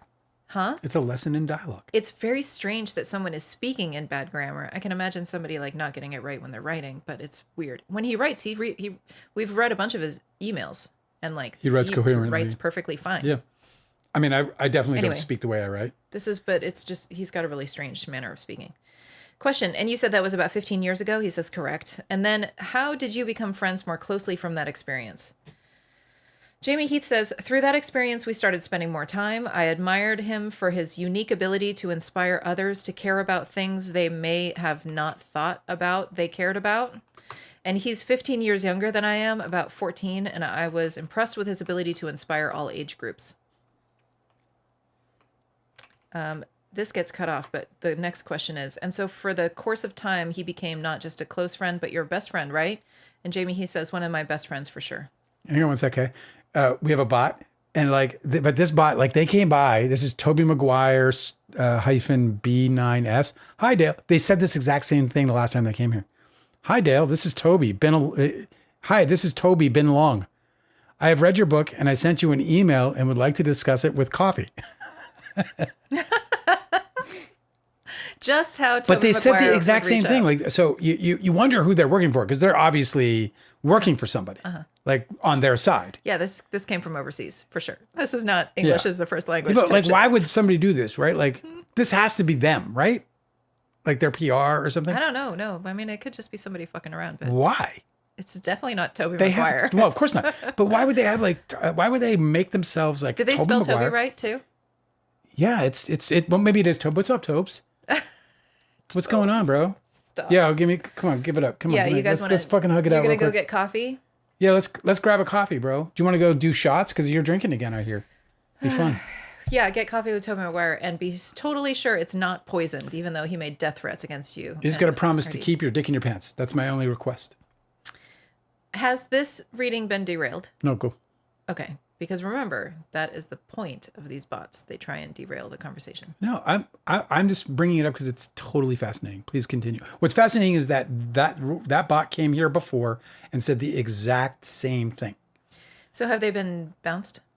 Did you bounce the bot? No, Did you do bot bouncing? no. I'll let the mods take care of it if he gets out of control. Bounce the bot. If it's Continue. obviously a fucking bot, bounce Yeah, it. continue. Okay. So this is an answer that gets cut into because I don't know the context. This is page 30, just starts in the middle. Okay. So Jamey Heath is answering. He says, caliber because you had kids in an apartment on a computer doing something.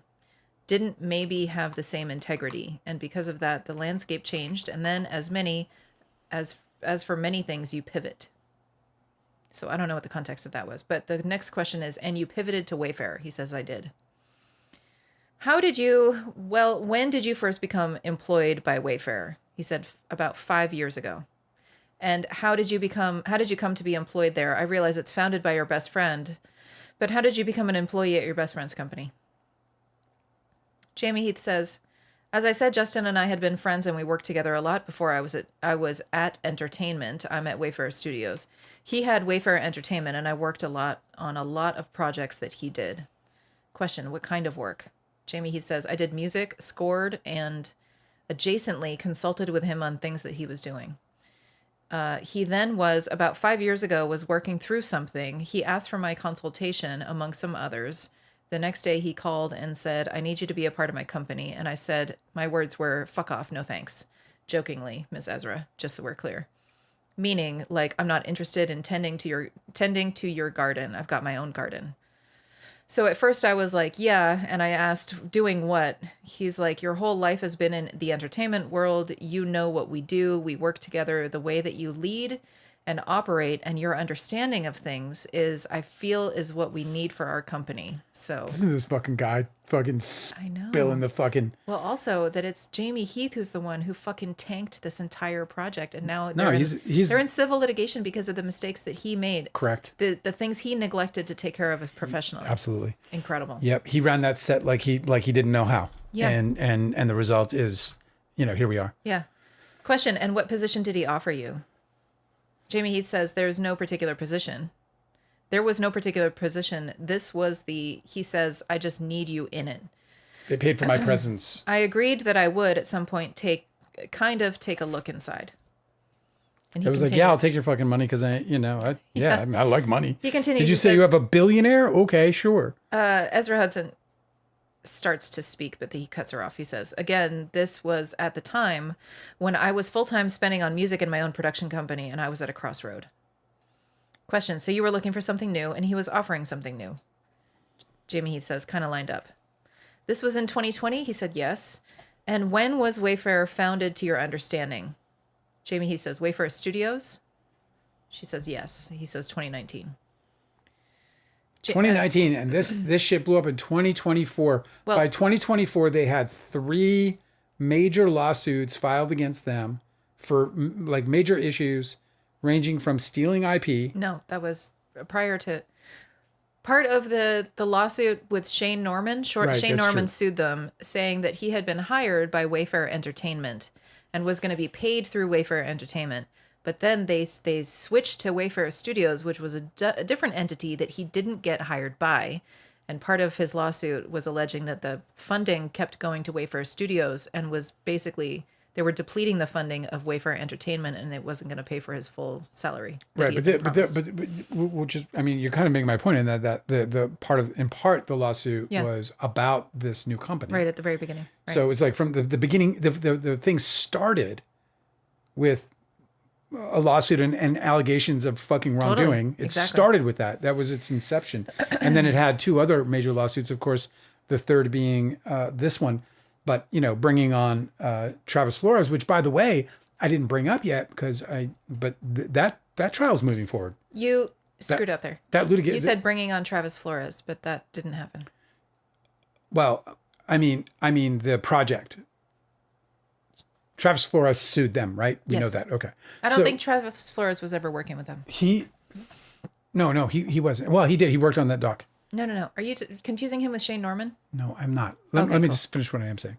Yeah. Brian Friedman, he is being sued. Okay, gotcha. Yeah, and that's moving forward. See, the problem is there's so many lawsuits, it's hard to keep it straight. But he's being sued now by the Flores family. Uh-huh. Yeah, for malpractice. Yeah. Yeah, good. Oh, get him. Fuck that guy. Go ahead. Okay. So Ezra Hudson says, and if I use the term Wayfarer, I'm referring to Wayfarer Studios, LLC, unless I say otherwise, okay? He says, Jamey Heath says, you got it. Question, so it was a fairly new company? He said, yes. Were there any employees when you joined? He said, yes. The question is, how many? Jamey Heath says, 1, 2, 3, 4, 5, 6, 7, around 10 maybe, somewhere in that realm. Question, so when you were hired, what position were you hired into? Jamey Heath says, as I stated, there wasn't a particular position. In the creative world, it's just more come and bring your creativity, your observation, your consultation, and kind of like see what that might look like. It's kind of true, by the way. Sounds nice. Yeah, I when I went with Station 3, there was no title. Yeah. Question, well, at some point you became president, though, right? Jamey Heath says, there was a few titles before that, but yes. What was the first title? He said, interim COO. And how long did you hold that position? He said 3 months. And then what did you do after that? He said, he's asking for clarification. He says, title? She says, yes. He says, co-COO. Who was the other COO? He said, Manu. Manu? I don't know if I'm pronouncing that right. I don't know if it's Manu, like Manuel. Like maybe it's Manuel, but he shortened it to Manu. I don't know. The stenographer is asking, can I have a spelling, please? He says M-A-N-U. And Jamey Heath says, and for some reason his last name is escaping me, but I'm happy to give it to you when I recall it. Ezra Hudson says, how long were you then COO with Manu? Jamey Heath says, another 3 months. And then she asks, what was your next position? Jamey Heath says, president. How long did you hold that position? Jamey Heath says, until almost 2 years ago, or maybe a year and 8 months or so when we brought on Tara Hanks. We gave her the title of president and I became COO. He corrects himself, CEO. So to be clear, at all times I was, with both titles, essentially the head of the company in that regard.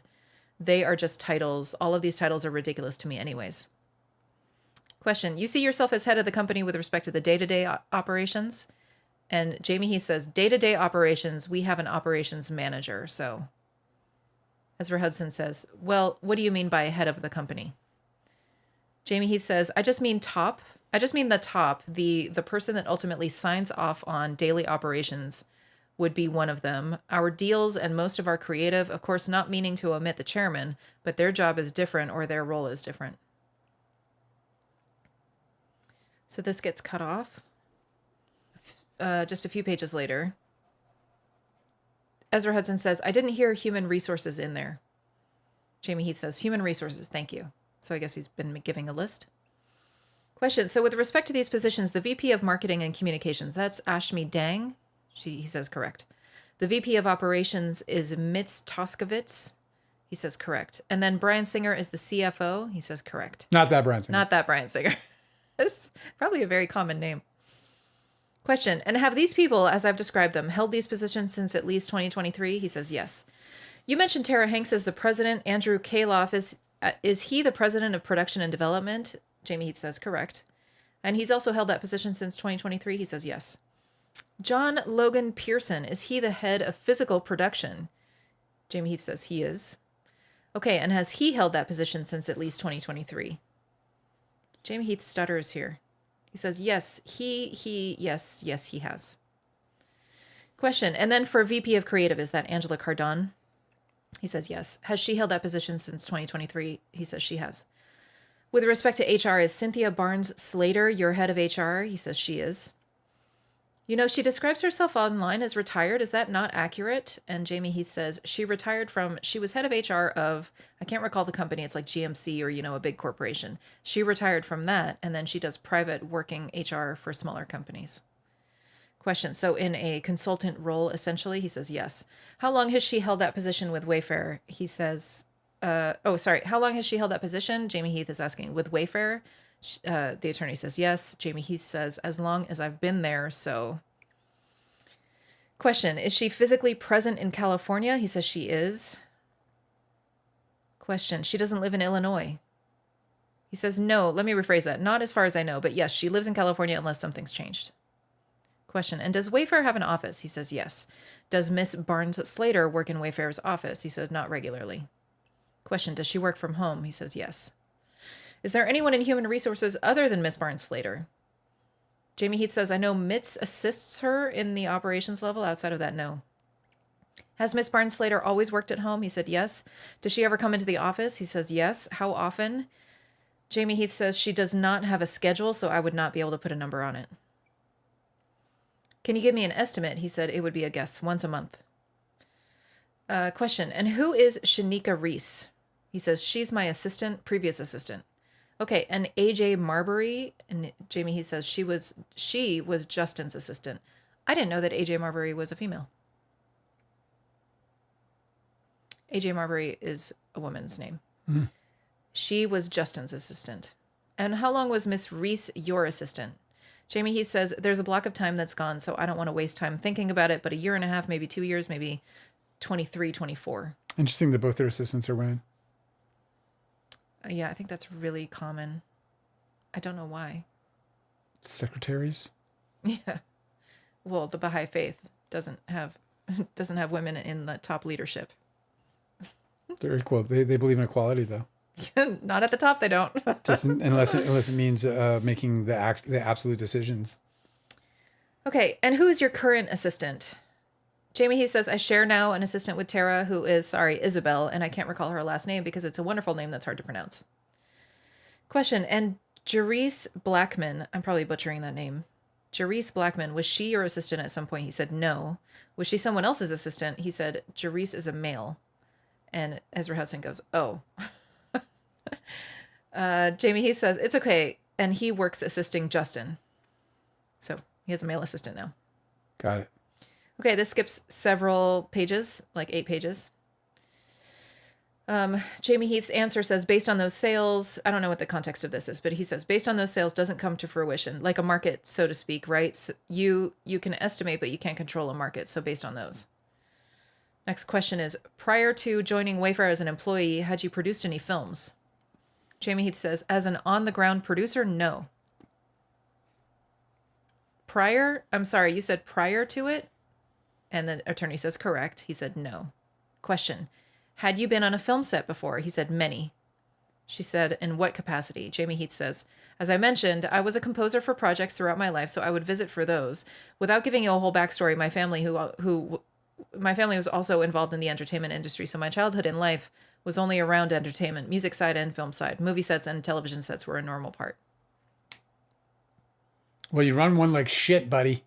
Yeah, that's really crazy. It's also weird that he had never been an on-the-ground producer, whatever that means, whatever his phrase, on-the-ground producer. Yeah, well, he means so physically on the set. He was so sure that he was the authority for whether Blake Lively should have a PGA credit or not. Why does he have one is what's amazing to me. That part makes me angry. Okay, question. So you said that you had not been a producer on a film, though, before Wayfarer, and what was the term that you used? And Jamey Heath said, on-the-ground producer. And the attorney goes, on-the-ground producer? He says, yeah, but that was... And he trails off. The attorney says, what does that mean to you? What's the difference between on-the-ground producer and whatever you did? Some producers are in helicopters. Like early Van Halen concerts, how they would wear like those rigs and Panama. They go when he jumps and it was kind of like that, off the ground producers. Okay. He means to say an on-set producer, which is what he's trying to say. And he's not the most he's making up his own terms so that he can say. What does that mean to you? What's the difference between on the ground producer and whatever you did? Jamey Heath says, before it ends with us, and Ezra Hudson says, prior to joining Wayfarer, you said you were not an on-the-ground producer. What did you mean by that? He said, I misunderstood your question. She said, okay. But Jamey Heath continues, says, because you asked me prior, I thought I heard you. What I interpreted your question to be is at Wayfarer. There are other films at Wayfarer that have producer credit or executive producer credit, and I was just being clear about that. But prior to Wayfarer, correct. It's just like completely unclear testimony. Question. So prior to Wayfarer, you were a producer with respect to your music work. Is that right? He said, correct. So you had not been a film or TV producer prior to Wayfarer, correct? He says, correct. This skips several pages. I'm actually going to switch docs here. Okay. So I don't know what this is. This cuts into the middle of his answer. So he's just continuing to say on page 54 here. Different many shapes. It could be because you were involved in just developing the project, but not involved in producing. It could be because you brought some money to it. There are distributors that if they distribute the movie and they would like an EP credit, and then there are vanity credits. Those are pretty much the distinctions. So evidently the question was about what are producer credits? Yeah. Question. So you got a producer credit on It Ends With Us, correct? He says, I did. Why did you receive a producer credit on that film? Let me ask you another question. Ezra Hudson continues. You were provided a producer credit at the outset of that film, correct? It was not something that was provided at the end? Jamey Heath says, correct. Ezra Hudson says, and what did you anticipate your role would be on that film for you to receive a producer credit from the outset? And Jamey Heath says, as I mentioned, this gets cut off, but he says, as I mentioned, producers are in the sandbox doing the work creatively, business-wise, and that was So I don't know what he says. In the sandbox, eh? In the sandbox. All right. If you say so. Okay. What? The guy shows up on it's his first fucking set in his entire career. And he's talking like Blake Lively doesn't know what the fuck she's doing. I know. He's talking like she's the one that shouldn't be entrusted with any kind of producerial control and. Also, he has Alex Sachs, who's made 20 films right next to him the entire time on set. He also has Ange Gianetti, like a simple text message away, who has like I don't know how 70 many plus films. Yeah, exactly. Yeah. But somehow he is saying that all of those people are wrong and that Blake Lively doesn't deserve a producer credit. She got all snarky in her, Ange Gianetti in her deposition when she was asked. And she was like, oh, I'm kind of new at this. I only have like 70 films under my belt. Yeah, I would act that way too. If somebody was trying to frame me as if I don't know what I'm talking about. If it's been my entire career, fuck you. She learned how to talk out of both sides of her mouth, huh? Yeah, that's true. I guess you learn that as you go along in Hollywood. I suppose you do. Okay, this is a few pages later. Ezra Hudson says, did you see yourself as any employees? I'm sorry. Did you see yourself as having any employees who reported to you as producer? Jamey Heath says, yeah. Who reported to you? Jamey Heath says, different department heads would report to the producers, not necessarily Jamey, but using the term and title producer department heads. And I believe he just referred to himself in the third person. He just did. Yes. Can you just confirm that? Just do it one more time, because I was just about to say, did he? So please repeat that. Who reported to you? His answer is different department heads would report to the producers, not necessarily Jamey, but using the term and title producer department heads. Okay. Question, and do you agree that it's important for any film project to have a process in place for reporting concerns about the workplace? He says, I do. Question, Jamey does. And that and that there be protocols in place to ensure a safe workplace? He says, I do. I'm not going to read the next question. The next question gets cut off. I don't get to see the answer, but it's, do you think it's important for the cast and crew to be trained in the appropriate workplace behavior? He's going to say yes. Okay, so this is, I just want to make sure. He's going to have said yes. Okay, several pages later, I see, how often do you record phone calls? Oh, all the time. Jamey Heath says, in my entire life, I've recorded 3, maybe 4 in the same period of time. In your entire life, you've recorded 3 or 4 phone calls? He says, correct. Question. And in when were those phone calls recorded? Jamey Heath says, sometime at the, I don't know the months, but in 2024 of, I believe around August, I believe maybe July, somewhere in there. Question. And were all of those phone calls that you recorded related in some way to It Ends With Us? He said, in some way, yes. And this gets cut off. Breaking the law. A few pages later, I see this answer. Jamey Heath is it cuts into his answer. He says, represent and speak on our behalf. And based on some previous conversations with her, I was losing confidence, and I knew this was a testy situation, and I wanted to document anything she might say to me. Next question. Did you tell Miss Jones that you were recording the call? He said, I did not. Question. Why not? Jamey Heath says, simply because I wanted to have documented where she was or her state of mind was, and I didn't allow her to know. Question, you didn't want her to know? And he said, I didn't deliberately think I didn't want her to know. I just didn't announce it. Okay. Question, were you planning to use it against her in some way? He says, no. Next question is, and you said you couldn't remember if there was a third person listening in on the call? He said, I just don't recall. But if there was, then I'm not saying there wasn't. I just don't recall it. So he might have had a third person listening in and recorded it? Yeah. Wow. So you didn't trust the person listening in either? I have no idea. The next page that we can see is, next question is, are there any of those 3 that you recall with certainty were on that call? He said, I'm not certain who was on the marketing call. Next question. But if they're if they're identifying themselves as Danny, Gloria, and Josh on the call, and Jamey Heath cuts her off, says, yeah, I would. Yeah, it would be that. And Ezra Hudson said, let me finish the question. He says, sure. Question. If they're identifying themselves as Danny, Gloria, and Josh on the call, then it would be safe to say that those are the people that were on that call. Is that right? And he said, yes. And where were you located when the call was recorded? He said, do you mean state? And Ezra Hudson said, city and state. Jamey Heath says, yeah, I believe I would have been in Los Angeles. Is California a 2-party consent state? Yes. Oh. Question, and where in Los Angeles? In your office or home? He said, I don't remember. Toilet. Probably.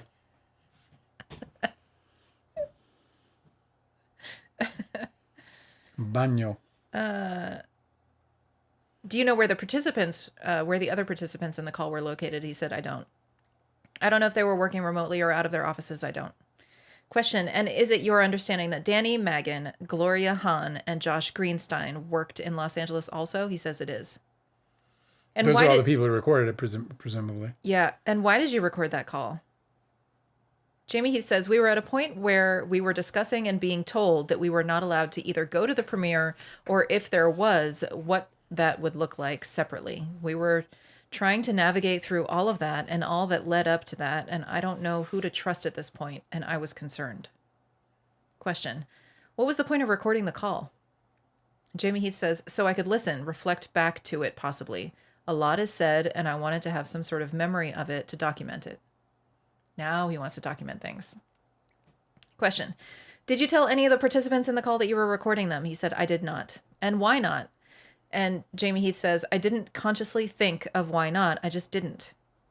Because you're deceptive by nature then. Yes. That means you're naturally a deceptive person. Yes. That's what that means. You're not an honest person. That means that you are withholding information that they should have known in a respectful situation. No, it's just, this is the thing that happens with his wife and the birth video too, is that he just simply does not think about other people's privacy. He does not consider, and the trailer incident where he walked into the trailer when she was undressed and all the women in the trailer said, don't, like, whoa, don't come in. He doesn't care about other people's privacy. Yeah, He'll record a phone call and not give a shit whether you care or not. But both are true in this situation, because on the one hand, he doesn't respect their privacy. Absolutely. On the other hand, he's deceiving them. On the other hand, he is deceptively engaging in, a conduct that is against the law in the state of California. That's right. For that very reason. Yeah.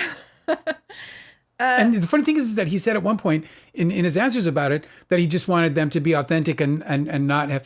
It's just fucked up. What you want them to do is not, you want them to say things that they may not have said if they knew they were being recorded, is what you mean to say. Yeah. What you mean to say is that if they knew they were being recorded, then they might not say some things that you want them to say to get them on tape. I know. So he was So the real answer about where you're going to use it against them is fucking yes. Yeah. So he was trying to trick them into saying something that they might not have said if they knew they were being recorded. Why else are you doing it? But however, if they knew they were being recorded, he would have gotten his way anyway, because everybody would have acted really polite and, given him exactly what he wants, because they're being recorded. Like, I just don't understand why he would lose if he told them about the recording. Yeah. Well, unless he's intending to trick people. Well, what happens exactly? Because what happens is you change your behavior. At this point, point, if you tell me I'm being recorded, yeah. Like if you told me right now that I was being recorded, I would totally change my behavior. The context is important, because at this point he has been working with crisis PR people for over a week. At this point that he's talking about the premiere. I don't know how soon what the time premiere is this? discussion. What date is this? I'm sorry. They have not given a date to the testimony. Okay. Right. But we don't have. I don't have not the his recording testimony. of the call. Oh, I'm sorry. No, but to the we don't recording. have the page where she is saying that you recorded a call on this and this date. On a date. Okay. Okay. The next question is, well, if you were just using it as a record, couldn't you have said, I would like to record this call to keep a record? And he said, I could have. Like when you're on the phone and you're on hold and they say, this call will be recorded for training purposes. Were you intending to use the call against the participants in some way? He said, no. No, really? Who, if anyone, did you share that call with? And then this answer gets cut off. But he said, other than my lawyers, I don't believe. So. Yeah, I don't believe I shared it with anyone. Yeah. A few pages later. I'm sure Justin Baldoni doesn't read, like he'll listen to it. Like, yeah, I got this call. You want to listen to it? Justin's going to be like, I do not. Just tell me, just give me the fucking, what is it called? I forget what they're called. The Cliff Notes. Just give me the Cliff Notes. Okay. Whose phone would you have borrowed for the Stephanie Jones call? Is the next question I see. It's a few pages later. Whose phone would you have borrowed for the Stephanie Jones call? Jamey Heath says, I don't know. I don't recall the actual mechanism of what I did at that moment, but I could have borrowed someone's phone so I could record it. Ezra Hudson asks, I believe you said you listened to part of the Stephanie Jones call. Did you do that after Miss Lively filed her CRD complaint in California in December of 2024? He said, I believe so.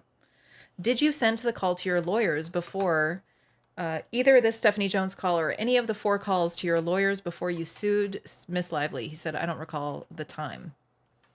Question, did you announce to any of the participants in the call with Patrick Whitesell that they were being recorded? He said, I did not. Why did you record that call? This answer gets cut off, but he says, I was incredibly worried of what I was. That's not a period. I know it sounds like a full statement. I was incredibly worried of what I was. I don't know what he was going to say. Right. Of what I was about to see. I was worried of what I was. It sounds like a Frankenstein. Yeah. Am I a man? Am I a man? Am I a beast? Or am I a beast?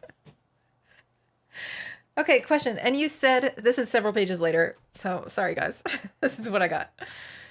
And you said Jen Abel and Dan Greenberg reside in Los Angeles. Do you have any reason to think they were anywhere other than Los Angeles for that call? So she's asking these questions because she wants to figure out if they're in a two-party or one-party consent state, right? Correct. Okay. It's interesting, though, because, and I could be wrong about this because I'm not a lawyer, but I think that the rules are that if we're in a one-party consent state, so a one-party state, so that means I can record a phone call Without disclosing it. Without disclosing it. But if the person on the other line is in a two-party consent state, my understanding is, and again, I'm not a lawyer, I think this is but true. my understanding is that the more stricter rule applies. Yeah. So the state with the more stricter rules, that's the state that I think that's the case. the law applies. So it's weird that, well, I'm only mentioning it because I'm not sure I understand the line of questioning if beyond being in California, because once you've established a two-party state, I think you've established wrongdoing. Right. Okay, do you have any reason to think that they were anywhere other than Los Angeles for that call? He said no. Question, and with respect to all of the calls other than the one with Stephanie Jones, what device did you use to record those? Jamey Heath says, I was on the phone, so I may have used my computer or iPad, whatever, something of that nature that was there. I don't recall which. Attorney says, so you believe you used some device other than your phone? He said, yeah, I was on my phone and I used, I believe, my computer maybe, but I don't know. I don't recall. Let me see if this continues. Okay. Okay, and did you tell any of the participants in that call that you were recording them? He said, I did not. And Danny Greenberg was Wayfair's agent at the time. Jamey Heath says he's actually Justin's direct agent or was his agent. Jamey Heath continues, he adjacently would help with Wayfair and have calls, but he wasn't officially Wayfair's agent. Question. So Who's this? Danny Greenberg. Really? Right, of course. So Danny Greenberg was Mr. Baldoni's agent and Jen Abel was Wayfair's publicist, correct? That was the exact arrangement I had with CAA. Like CAA wasn't my agent. They were Artie Rob's agent, but they were, but I was by proxy being represented by them in that. For the deal. In that we were together. Yeah. That's neat. Question. So Danny Greenberg was Mr. Baldoni's agent and Jen Abel was Wayfair's publicist, correct? And he says, correct. And she's also Justin's publicist, was acting as publicist on behalf of, and then he trails off, I guess. The attorney says, and why did you record a call with them?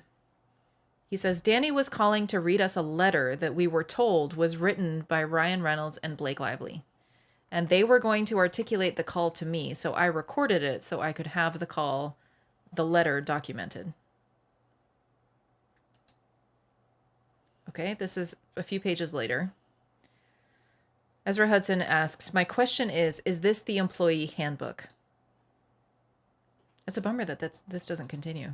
I wanted to hear about the Blake Lively and Ryan Reynolds letter. Yeah, that would be lovely. That sucks. Okay, sorry. My question is this the employee handbook? He says it appears to be. Okay, and you said previously that you've reviewed the employee handbook, correct? He said, yeah, I've reviewed this before. Okay, let's take a look I'm going to direct your attention to the document. This is, at the top it says, and she's reading this quote, equal employment opportunity, anti-discrimination, anti-harassment, and anti-retaliation policy. Do you see that? And he says, I do. And it begins by saying, and the attorney's reading, Wayfair Studios provides equal employment opportunities to all employees. Do you see that? He says, I do. And it also provides that, and she's reading this quote from the handbook, Wayfair is committed to providing a workplace that is free of discrimination. The attorney continues, and then it provides a number of different categories that are protected from discrimination. Do you see that? He says, I do. And those categories include sex. Do you see that? He says, I do. And gender. He says, yes. And also pregnancy and marital status. He says, I do. Okay, and you understand those are categories of characteristics that are protected under Wayfair's policy. He says, I see that. And you understand that also, that was my question to you. He said, I do. You understand that also? Yeah. He says, this is a typo. You understand that. I do understand that, yeah. It must be. It's weird. It's spelled Y-O-U. It's a tough job being a stenographer. You should try it. No way. I do understand that as best as I can, not being a lawyer or an HR expert. The attorney says, fair enough. You are friends with an expert in HR, though. Yeah. He also is the guy who writes your checks every week. Oh, yeah. Or I month know. or whatever Steve you get paid Sarowitz. by. Yeah, he doesn't know shit, though. Fair enough. And if you go down a little bit further on this page, there's an anti-harassment policy. Do you see that? He says, I do. And then she reads this policy. Ezra Hudson says, and this policy says that, this is a quote, sexual harassment and any form of harassment based on any protected category is prohibited. Do you understand that? He says, I do. And you understand also that the policy applies to all individuals involved in the operation of the company. He says, I do. And anyone who comes in contact with the company. This gets an objection. Ezra Hudson continues, you understand that as well? He says, do you have a particular line that I can read? She says, sure. Absolutely. He right says here. that I can refresh my understanding of it. She says, sure. The next line says that. She says, she's reading from the employee handbook. Wayfair Studios prohibits harassment, disrespectful, or unprofessional conduct by any employee of the company, including supervisors, managers, and coworkers.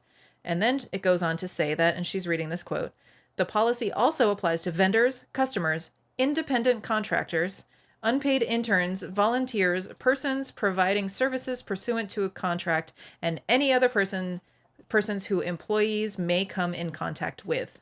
He says, I see that. I mean, not that Baldoni stands would actually take any time to No, learn they keep looking this. for ways that she's exempt from being protected by the law. No, they shout about this. They're know, like, it's so she's an stupid. independent Okay, so contractor. she's like fair game. You can slap her ass and call her sexy. What's funny is I don't even think you need to have a company policy for independent contractors to be covered for sexual harassment policies. Yeah. Certainly not in the state of California. But it helps that they do. It helps show how they're fucking, these people are idiots when you're like, it says right there. It's right there. They're it's not in even writing. making this argument. Yeah. Okay. The question is, and you understood that as well? He says, to the best of my ability, yes. What does that even mean? To the best of my ability. Just, you know how they both saying that? Yeah. So they're like, they're coached. they're coached. Yeah, it's just coaching. But also it's just like, It's like, and it's not proper. Like it's just a really funny thing to say, do you understand? And he's like, to the best of my ability, which shows that he doesn't understand right. the question. Yeah, like it does. Not even the topic of the question, but that answer question. is an oxymoron. Yeah. All right. The attorney continues, if you could, I will direct your attention to the next page that ends in this catalog number. The second paragraph discusses sexual harassment specifically. Do you see that? He says, I do. And it says, and she reads, sexual harassment is strictly prohibited.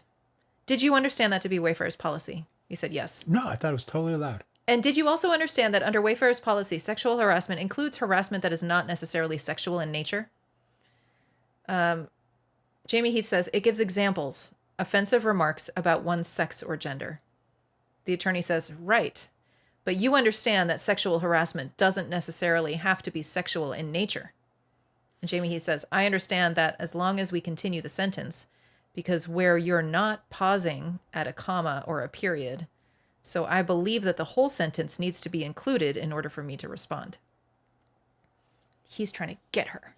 He's like, I know your types. I'm a CEO, bitch.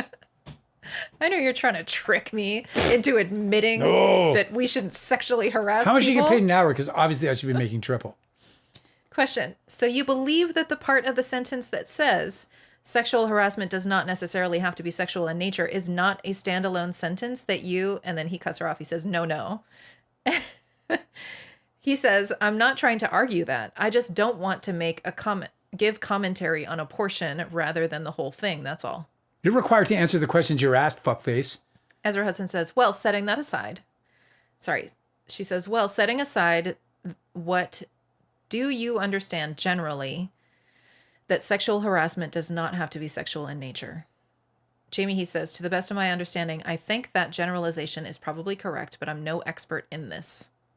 You're no expert in your own policy for the company that you are leading. Yeah. That you are the supreme leader of. He signs off on everything. But for the chairmans, you sign off on everything, and you don't understand it because you're not an expert in it.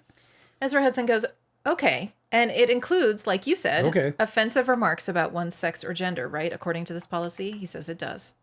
Ezra Hudson says, and it also includes, and she's reading, verbal or physical conduct of a sexual nature when the submission of such conduct is either implicitly or explicitly a term or condition of employment, or the conduct has the purpose or the effect of substantially or unreasonably interfering with an individual's work performance by creating an intimidating, hostile, or offensive work environment. Do you see that part? He says, I see it. Question. And you understand that the behavior is not, the conduct is prohibited even if it has the effect of substantially or unreasonably interfering with an individual's work performance? He says, I see what it says there.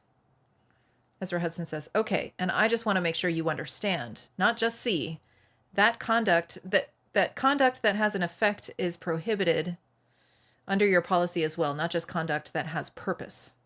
He says, I see what it says there. She's like, this is the second time she's asking. She's like, I know what you see. Do you fucking understand it?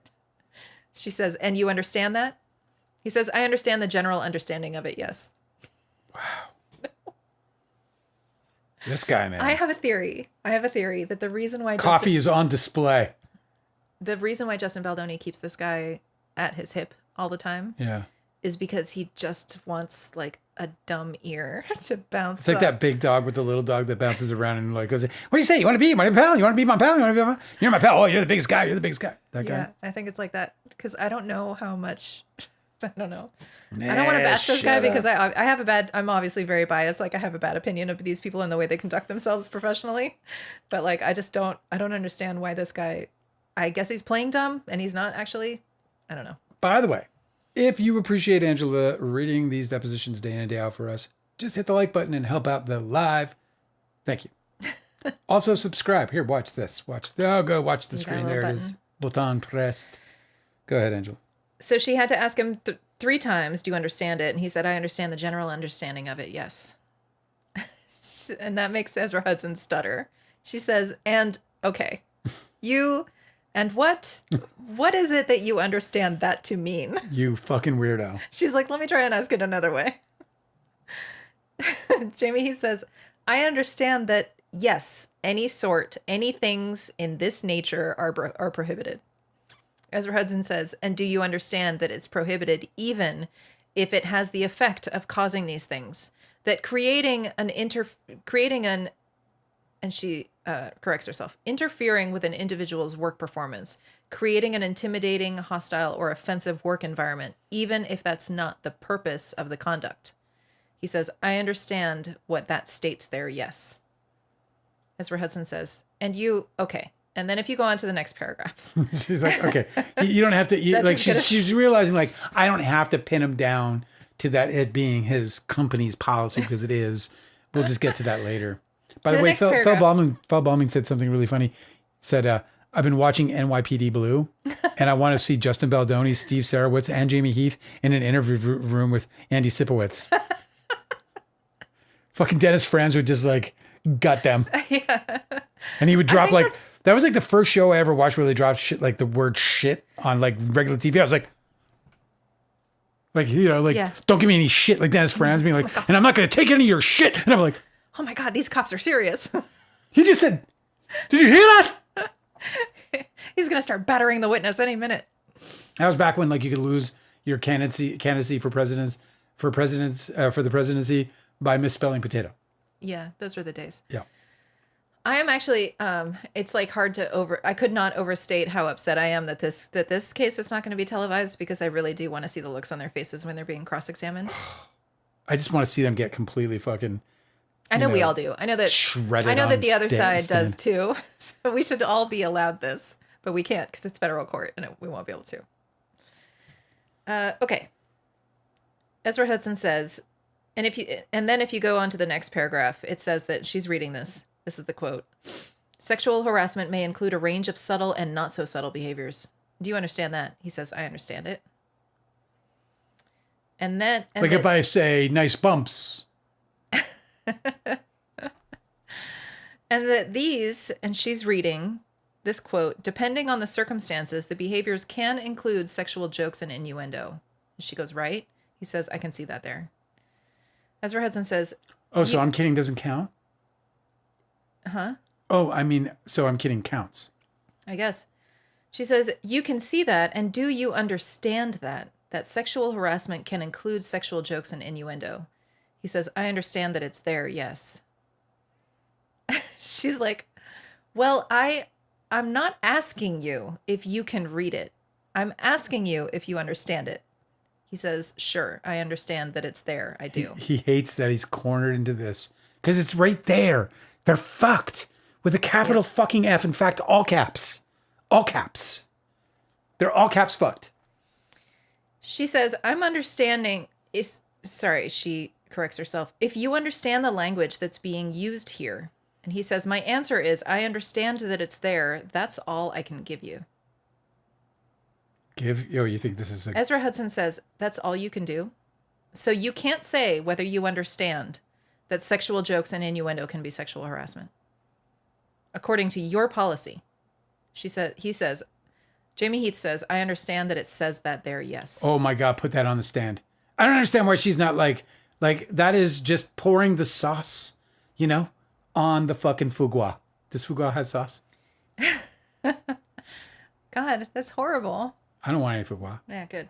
I'm a vegetarian. Ezra Hudson says, do you understand what those words mean? He says, I do. She said, okay. And it also says that sexual harassment may include, quoting, verbal abuse of a sexual nature. Do you understand that? He says, I do. And that it also may include, in quotes, commentary about an individual's body or sexual prowess. Do you understand that those things can also be sexual harassment? Jamey Heath says, I understand that that is written here and says that. Yes, I do. Oh my God, you're so fucked and you know it, dude. He called her sexy, bro. That is sexual harassment. You're not going to be able to get around it. It's in the book. Ezra Hudson says, and you understand that that's Wayfarer's policy, that those things constitute sexual harassment. Jamey Heath says, no, I don't agree with. I'm not going to agree with the last statement that those things constitute sexual harassment. I'm not an expert on this. Ezra Hudson says, well, you agree that Wayfarer's policy says that those are among the range of behaviors that may be sexually harassing. And Jamey Heath says, yeah, that's a different characterization. May versus are very different for me. So that's a distinction that was important. Ezra Hudson says, and you understand, though, that things like commenting on an individual's body may be sexual harassment under your policy?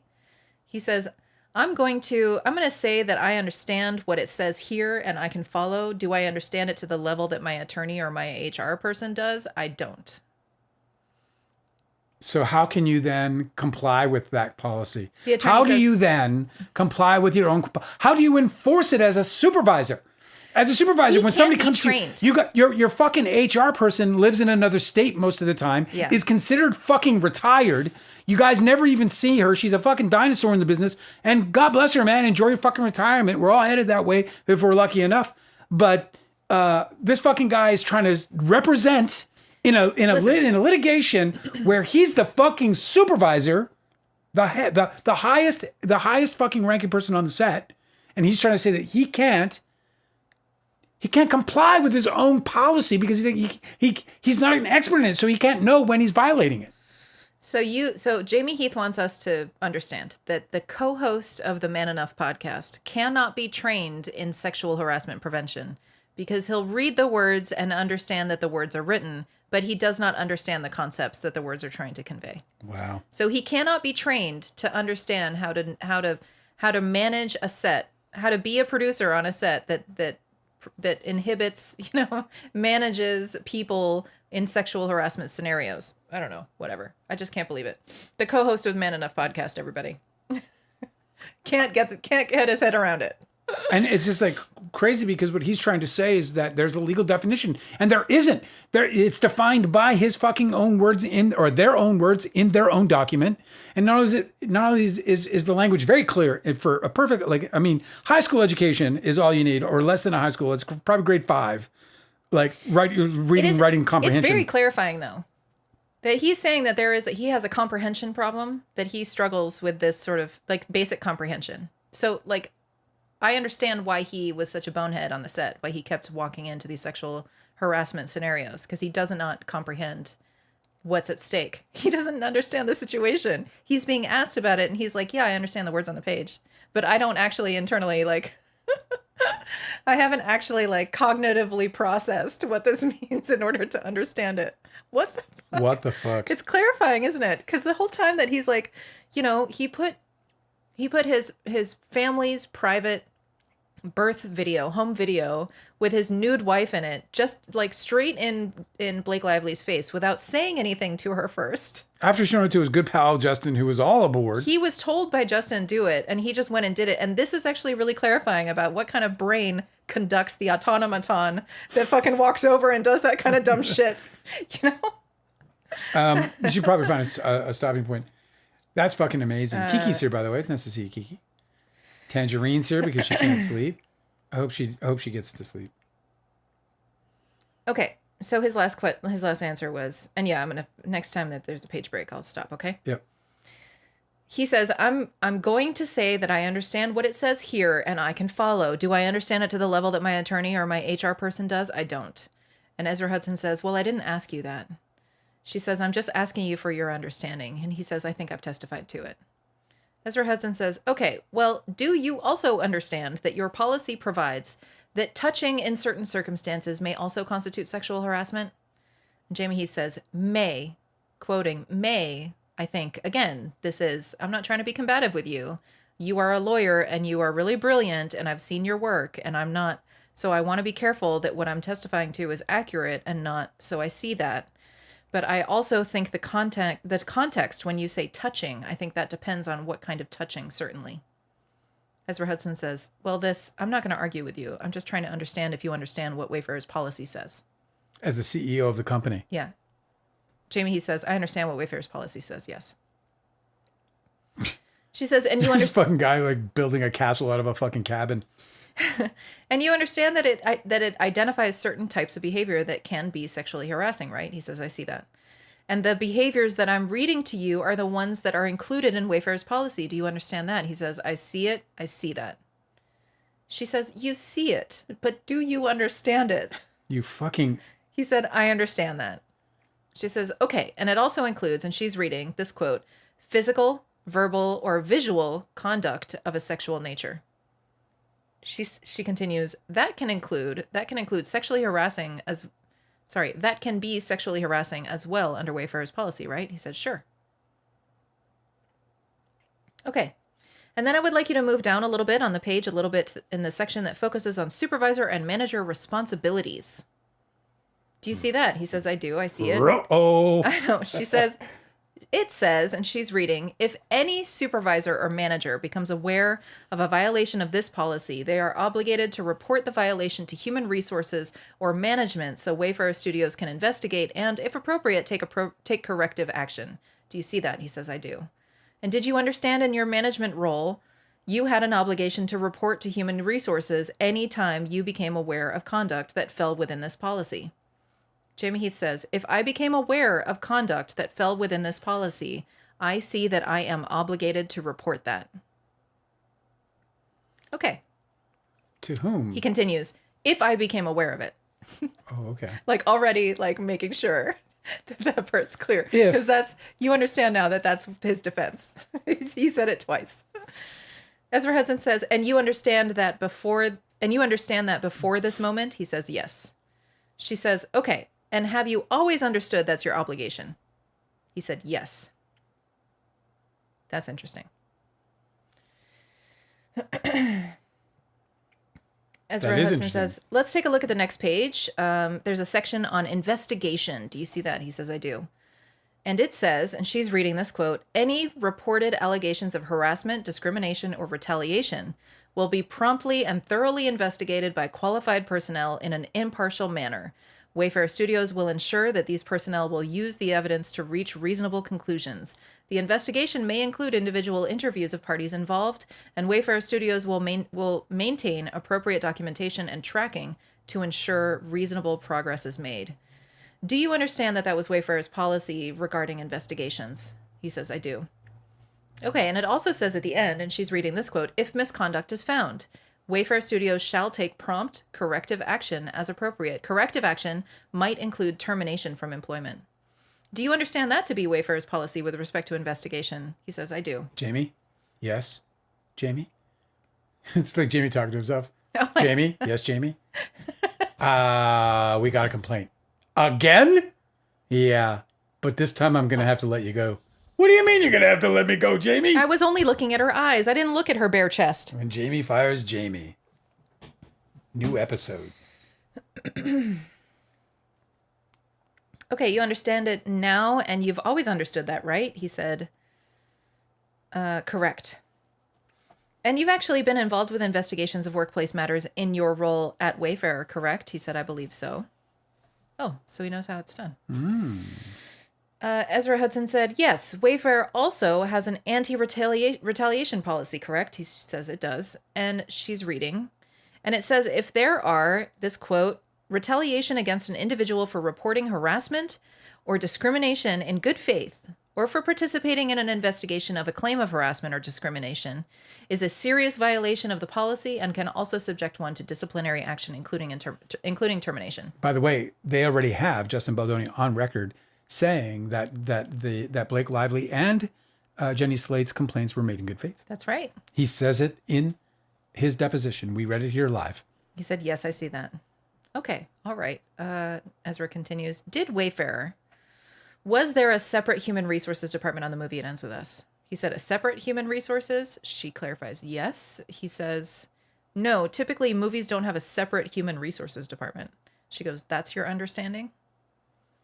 We skip one page. How do you know? Well, because of my extensive experience. See, I've made one movie.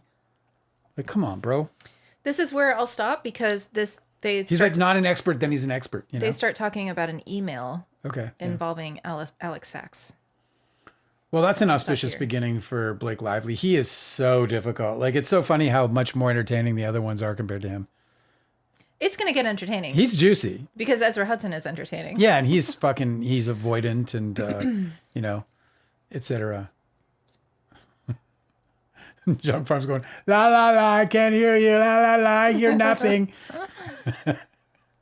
That's so funny, dude. Junk Farm says, all I know is that I for sure should be making $300,000 a year because I'm just as qualified as these idiots. For sure. You're probably way more qualified, dude. Oh, it's true. You know why? True. Because you're centered in reasonable thinking and common sense. You understand common sense. This guy fucking has his own company's policy read back to him and he can't muster up. And he's trying to like hook into words maybe. May versus are. Yeah. They're very different distinctions to me. He so also doesn't I can't answer your question about whether I understand words. Right. They're words. They're you know, I need my interpreters. Excuse me. Can I have my interpreters here, please? I need the one that can interpret this specific word here. It's May. M-A-Y, not the month. Oh, you know. The Junk Farm said, quoted, I'm not qualified. Boom. Case one. Can't sue me for that. I don't know what I'm talking about. Too bad. Melissa Jane said, in other words, Jamie would have to kick Jamie off set. LOL. Yeah. Jamie? Yes, Jamie? I'm going to have to ask you to leave. Oh, come on, man. Back up your shit. You either get out or I'm going to carry you out. Tangerine said, responding to Melissa Jane, actually, I always like Melissa's first name. Dale promised not to shout, said Tangerine. Alan, on the other hand. Tangerine said, I always wondered how such an evil and aggressive person can have such a calm-sounding name like Melissa Nathan. Yeah, it's true. It does sound kind of peaceful. Let's go see Melissa Nathan and she'll make everything okay. And then you walk in and she's like... Just teeth gnashing and fucking... She's foaming from the mouth. Foaming. She has like sores. She's like, where'd you get that? Oh, I just didn't fucking bother with an antibiotic.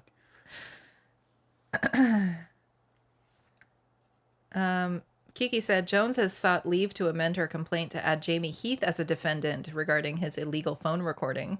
Oh, that's very interesting. Get his ass. I didn't know that. That's really great. Thanks, Kiki. That's cool to know. I'm in operation like get his ass the entire time. Listen, I've been following this case. The biggest, I think, most revelatory testimony so far in this case that we've read is Steven Sarowitz is paying for Melissa fucking Nathan's. I can't believe it. Legal Jennifer bills. Abel and Melissa Nathan are they have their attorneys. They're on a free ride. I'm sorry, I can't speak. They're on a free ride. They're on a free fucking ride, and their conflict of interest is through the roof on this thing. I mean, I'm with Junk Farm on the fucking RICO bit. I mean, they fucking set these guys up, and then they get their legal fee. Oh my god, They got rooked so bad.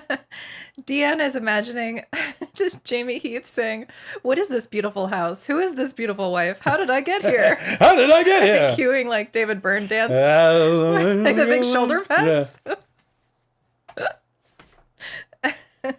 David Byrne, man, love that guy. I love that he's still out there being weird and making music. So weird. Yeah, he's the absolutely weirdest. none of it. That's what I said about like my generation, Gen X. I was like, man, when we still like us as senior citizens, like half the people I knew did like blow for like 10 straight years. You guys like invented skateboarding. You guys are going to be a very different brand of senior citizen. For sure. Absolutely. I always just love how people are like, they're like Chicken Littles about autism, where they're like, why are all the kids autists now? We never used to have autistic people. And everybody's like pointing at David Byrne. Like, okay. You sure about that? Yeah, he's actually a perfect on the spectrum kind of guy. He's a treasure. Okay, Melissa, we'll see you, man. Good to see you again. Thanks for hanging out with us. Always good to see you. Phil Baumling's joke about NYPD Blue is so great. Yeah, it's so great. Dennis, I could just see Dennis Franz like, yeah, cutting in. I love it. Okay. That was some breakthrough. That, by the way, really, you know, when you talk about premium television, I think it was NYPD Blue that spawned premium television. I think that, which wasn't, by the way, that was a network show, but I think NYPD Blue was like the big breakthrough for how good a drama can get on TV. Because NYPD Blue like next leveled everything. Dennis Franz's ass was on TV. And that was a big deal because like everything was so much more conservative and like, you know, on network television. And all of a sudden they had the episode where Dennis Franz's ass was on TV and it fucking blew up. Everyone was like, oh my God, there was an ass on the TV last night. I was sitting right next to my nephew. He's only 23. Dennis Franz? Yeah. The old bald guy? Yeah. He played. He had his bare ass on TV? Yes. It was a revelation, dude. He was probably like, oh, finally, this is my shot. I forget the scene was. He had like a I think it was like a shower or some shit. But anyway, yeah, his ass. Really? Not a nice ass. Those ones that come to a point? But it's like like the point I'm talking about is like when you put oranges in a bag.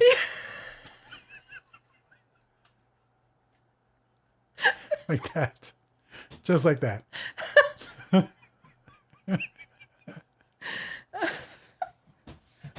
right. I'm sorry, Angela. She's tired.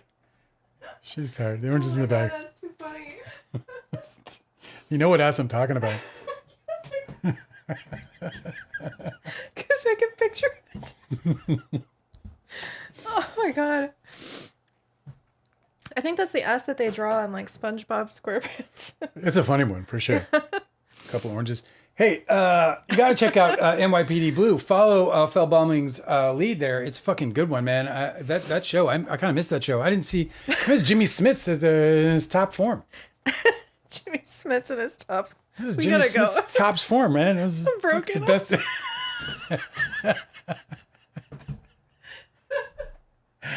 Fuck you. All right, she's not gonna stop. She's gone for 15 minutes. Say goodbye. She's literally crying, guys. It's so fucking funny. All right, listen. I guess I gotta close this shop alone because this woman, she's fucking sober, by the way. All right, listen. You guys are the best. We're gonna be back here tomorrow. Hopefully, we'll have a couple more jokes for you.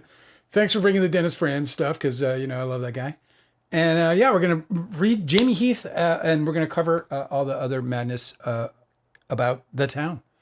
Love you guys. Thank you for hanging out with us. We're always glad to see you. Sorry we missed you yesterday, but we're glad to be back and we'll be even happier to be back tomorrow. So